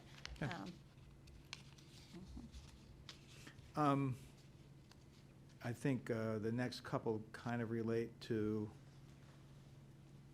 hazardous and tree removal kinds of things, so I'm not sure we want to delve into them all in great detail right now. I don't know, what's your sense? yeah, those are really items for the Yeah, removal yeah. issue and not the tree protection plan. Okay. So is there anything on here that we need to cover in terms of direction to staff before we go to appeals, which is the last one for tonight? So it seemed to me that we were asking for some clarity on some possible language on allowing Yep. the forest manager to require independent evaluations in some cases, and that we were asking for some more specifics on utility work and changing the, well, no, that's fees, never mind, that. I think that was it, right? Yeah, changing the language on fees, but that, we still That have a comes fee later, yeah. discussion coming up. So those, was there anything else that anybody wanted to consider changing, or are we good on this? I think we're good. Okay. So, So what's the last bullet on this? The last bullet has to do with tree removal Okay. permit Yeah. decisions, so we're gonna park it for Right. now. so now we'll go to appeals. Last but not least, huh? And Darrell, you had a thing on that, I think, right? Yeah. I don't know if I can get to my piece again. I don't remember how to get it. Oh. Yeah. There we go. Okay, so this, again, is just kind of an overview, reminding you of the city code section where appeals are identified. So the city code defines what can be appealed. Which one? Yep. And an applicant can, or an applicant or an adjacent, or any other property owner in the city can appeal a preliminary tree removal approval. And the way they know about that is a sign is posted in the yard and the information is on the city's website. So anyone can appeal the preliminary approval of a removal. The applicant can approve the denial of a removal if they're told, no, you cannot. And then the other thing that can be appealed is the tree protection plan itself, separate from the tree removal. So an adjoining property owner can appeal the tree protection plan, or the applicant can approve the denial of their tree protection plan.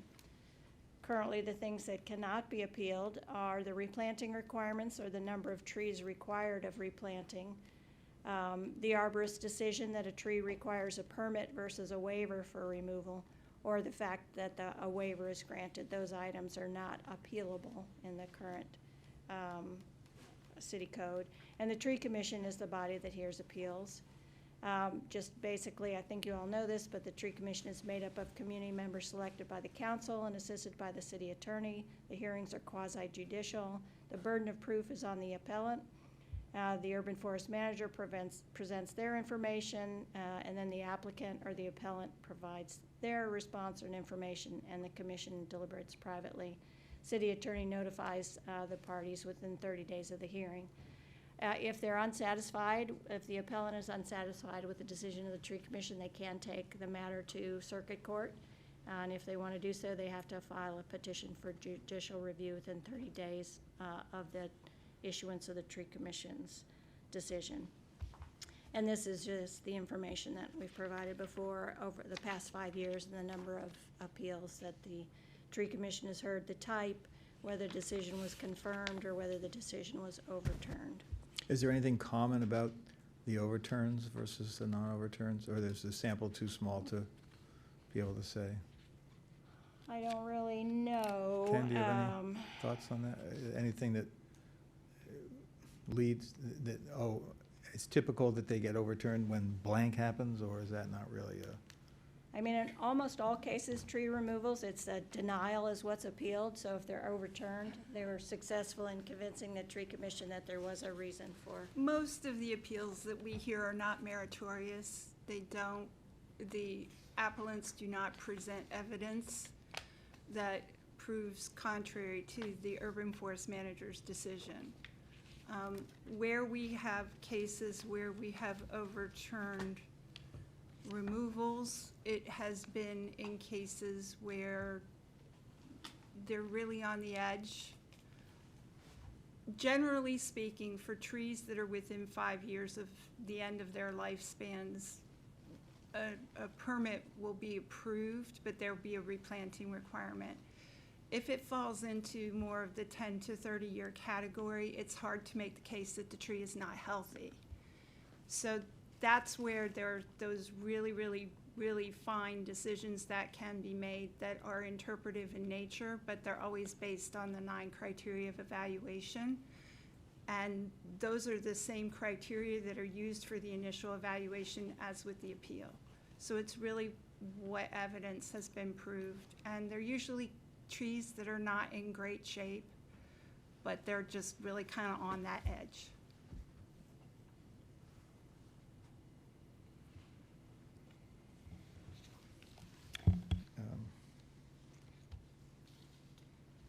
So the main type of thing, or type of decision that can't be appealed is connected to the granting or non-granting of a waiver. Is that right?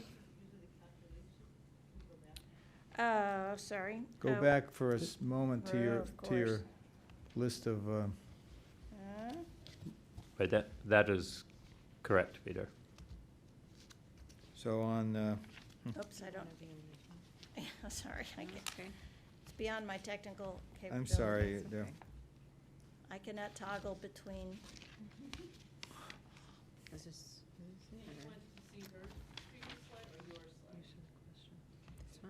I think they're looking No, no, for the blue I was one, and I think they're looking for I was that talking about first hers. appeal. Sorry. Yeah. What can and can't be Yeah, what appealed? cannot be appealed? So the setting aside the number of trees required for replanting, we're going to be talking about replanting at another time, but there's this question of a waiver or not. What's the difference between bullet point 2 and 3? Is that just two sides of the same coin, basically? The number of trees for replanting and whether No, it's a sorry. waiver or not? Under what cannot be appealed, you have three bullet points. Uh-huh. So one bullet point says a decision that a tree requires a permit versus a waiver, and the other one says a waiver decision. Is that Right, so a the neighbor same could, thing? it's basically, usually the tree requires a permit versus a waiver is gonna be the applicant.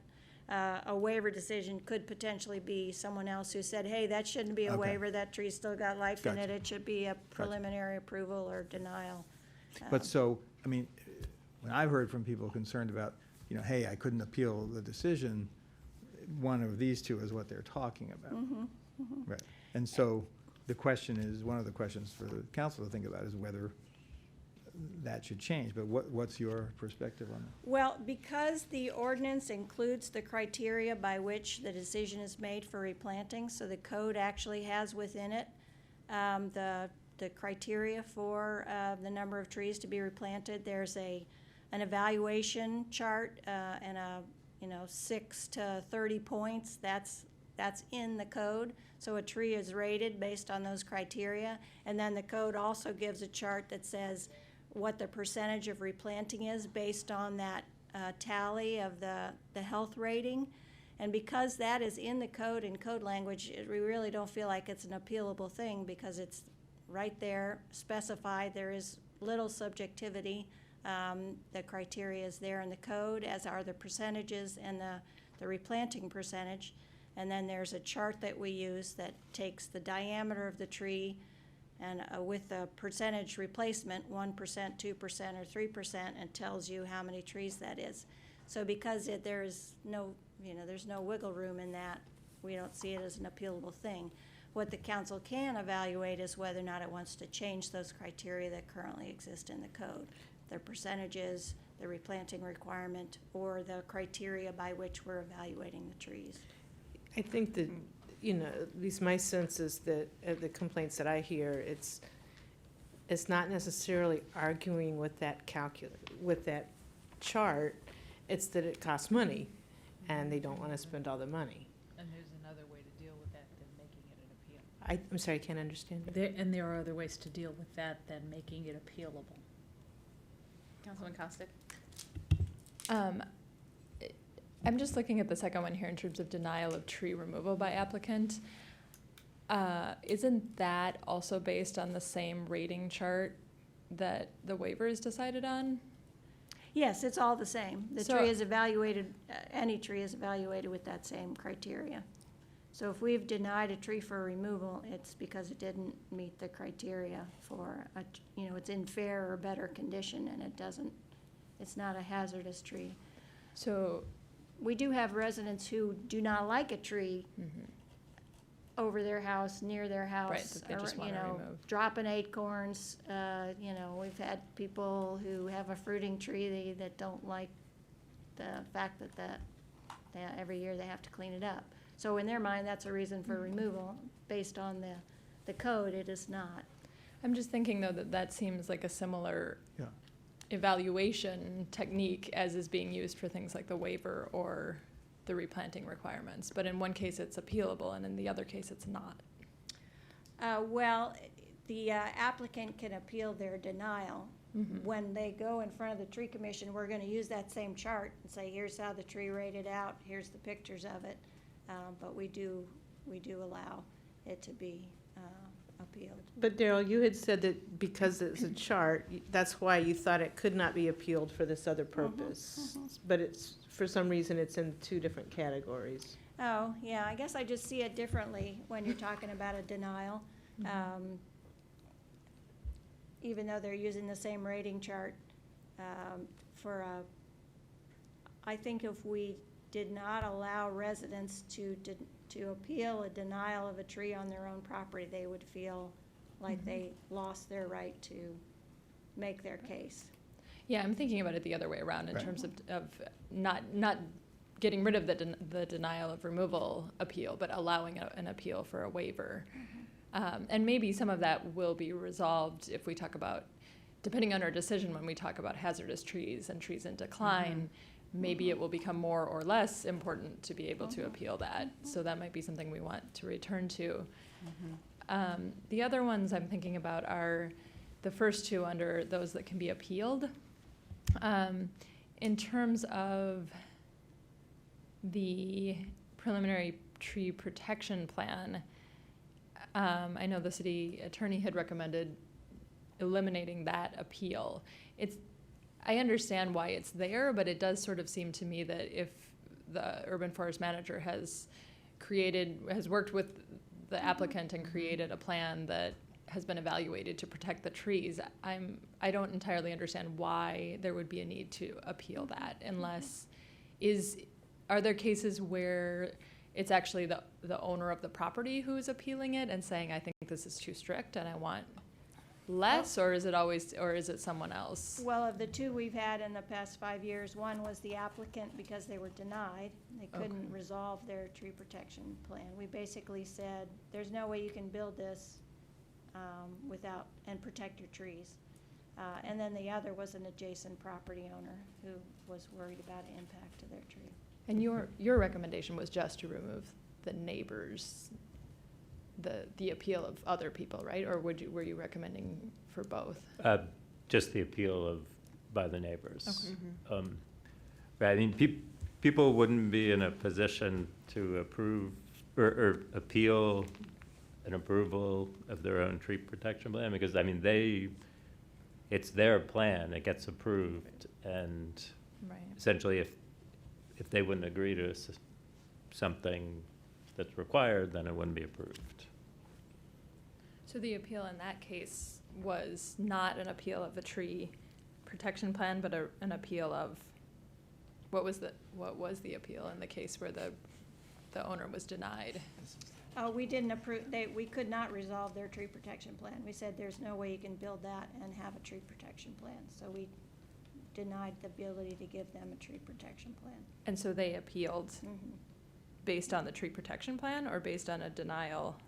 Based on a denial of it, so they went in front of the tree commission, and the resolution of that was there were 2 trees that were affected in that property. So the tree commission resolved the issue by saying, remove one and not the other. So I think, I mean, it's confusing, but I think that was actually, what was heard on appeal was the removal permits. It wasn't actually an appeal of the tree protection plan decision. All right. I may have that one wrong. I can look back into it, but however it was tracked was, I guess maybe both things were happening concurrently. Definitely. And it is confusing. And that tree ended up succumbing anyway, the one that was supposed to be protected, so it's been removed as well, so. And the project has not yet been done. So I would just agree with taking out the appeal of a adjoining property owner. We've had one in 5 years, and I think, again, as Councilwoman Costick said, if we've gone through the process and if we go back to what we talked about before about having the urban forest manager actually needing, in certain cases, requiring someone from a third party to help with the tree protection plan to design it, I think that's sufficient. So there would be no notification process then, because there would be no. Yeah. I mean, the one thing that is helpful in some cases is to let adjoining neighbors know what's required, because they can be the eyes as well, and if they're aware of the work that's being done, they can let us know if there's an issue that they have concern about, particularly if they have a tree in their yard that potentially could be impacted, but without the notice, they will not be aware of the requirements. I mean, we could just send adjoining property owners a copy of the tree protection plan. Yeah, tree protection plan is not very mobile, so we can say we have it if you want to come look at it, which is the process now. It's usually site plan drawings, big sheets. It's too, Sometimes it's too it's large, small. you mean? Too Yeah, large? it's large, yeah. Yeah. Not always. I mean, there are some that are 8.5 by 11. I think that's good, having the notice if you want to come see it or whatever, like we have now. I don't think we have to have the appeal. But so in that case, if they saw something that they were concerned about, could they raise it? Yeah, but that's not an appeal. You could do that. That would just be yeah. a discussion. Yeah, and we've had that. People call all the time on their neighbors. Well, they do, like, somebody put or a contractor put something within the area that they weren't supposed to, and didn't do that. I don't know, I could look So this up, but- so the two other questions that were, that, Yeah. that had been posed, one was this question of the neighbors appealing a tree protection plan, and it sounds like we would like to see language that eliminates, well, I guess the language that eliminates that is just crossing it out, but that's one we want to keep thinking about. And then the other two appeals related to a tree removal permit for trees in declining health, not a waiver, but a permit to remove. Whether, right now that's everybody in the city, whether to reduce that to affected property owners only. I'm only reading something that was suggested. I'm not saying whether I think it's a good idea or not. And the other one was generally, can there be appeals related to the granting or denial of A waiver. tree removal waiver? Yeah. So do we want to continue to consider those changes or not? Well, the declining health one kind of relates to hazardous trees, doesn't it? And so because I think that's where Yeah, that Casey comes up. suggested returning to that So one I later, think so I I think we should would, keep I that would one. I would send that one over to hazardous, but on the waiver, I mean, my view is a government decision should be able to be appealed, even if it ends up that they are just reaffirmed. But, you know, it looked You're like, talking about this one? I'm talking about number 4. Okay. I agree with that, because I feel like sometimes the frustration is, but we may come back to this when we talk about hazards again, but Mhm. I think that's related, because the places where I feel like people also get the most frustrated sometimes is they feel a tree is hazardous or something's happening and they've been denied a waiver, and then there's nothing they can do. And there's a lot of frustration around that.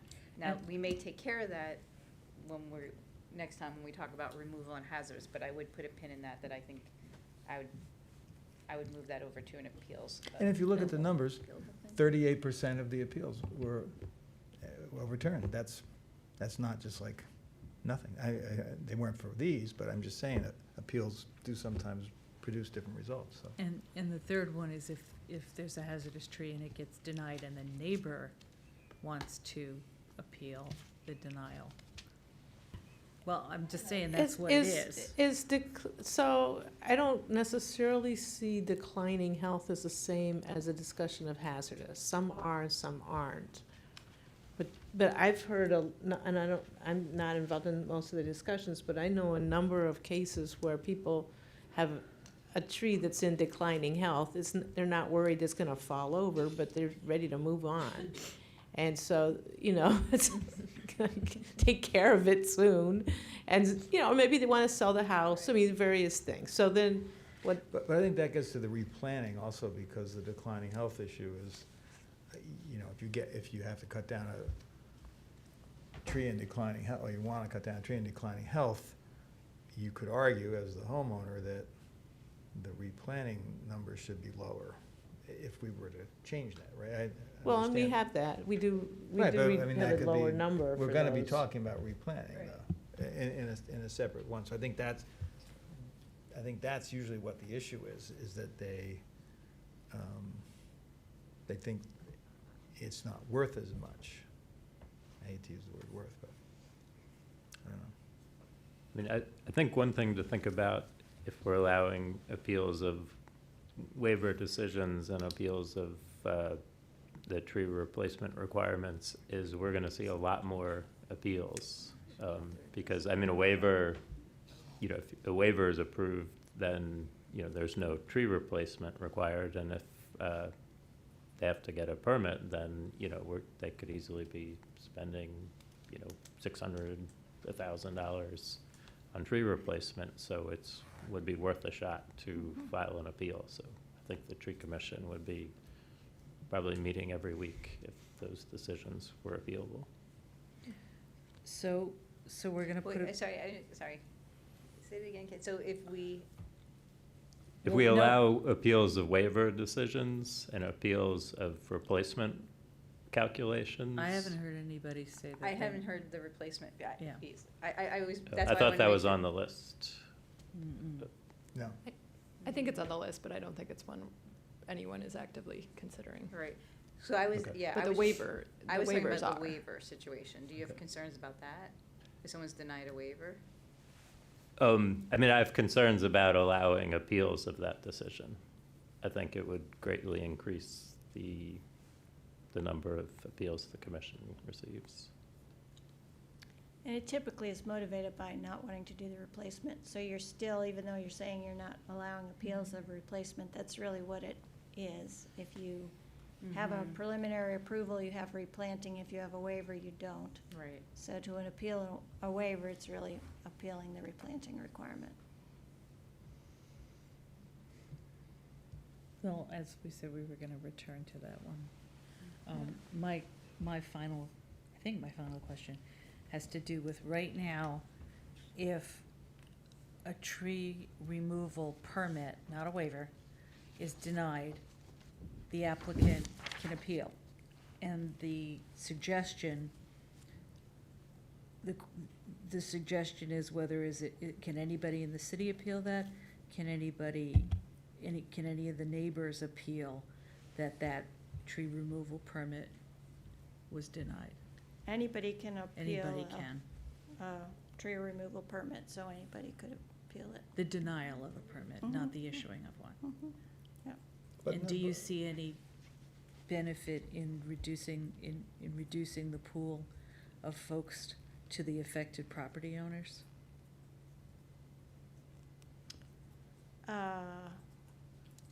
In terms of using the criteria like we do now with tree protection plans, only notifying those adjacent neighbors? Yeah.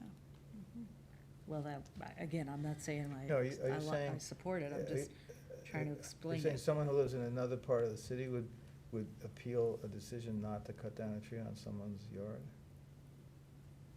That, unless I'm misunderstanding, that seems, Well, that's why I relatively think why unlikely. it was suggested that it get Yeah, there again, I mean, while it's shrunk. possible for anybody to appeal, when you look at the actual history of the last 5 years, the only appeals have been tree removal denials.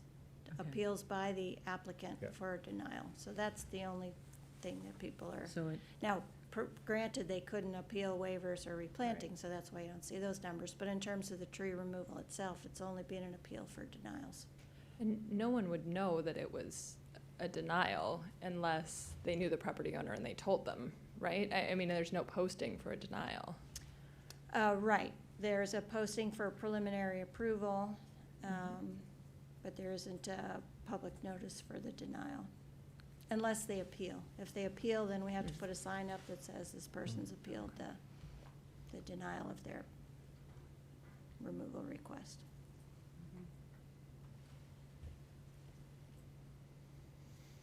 well, so just one other thing on Ken's earlier comments. I think if you were to say people could appeal the granting or denial of a tree removal waiver, it would very possibly lead to some additional cases going before the tree commission.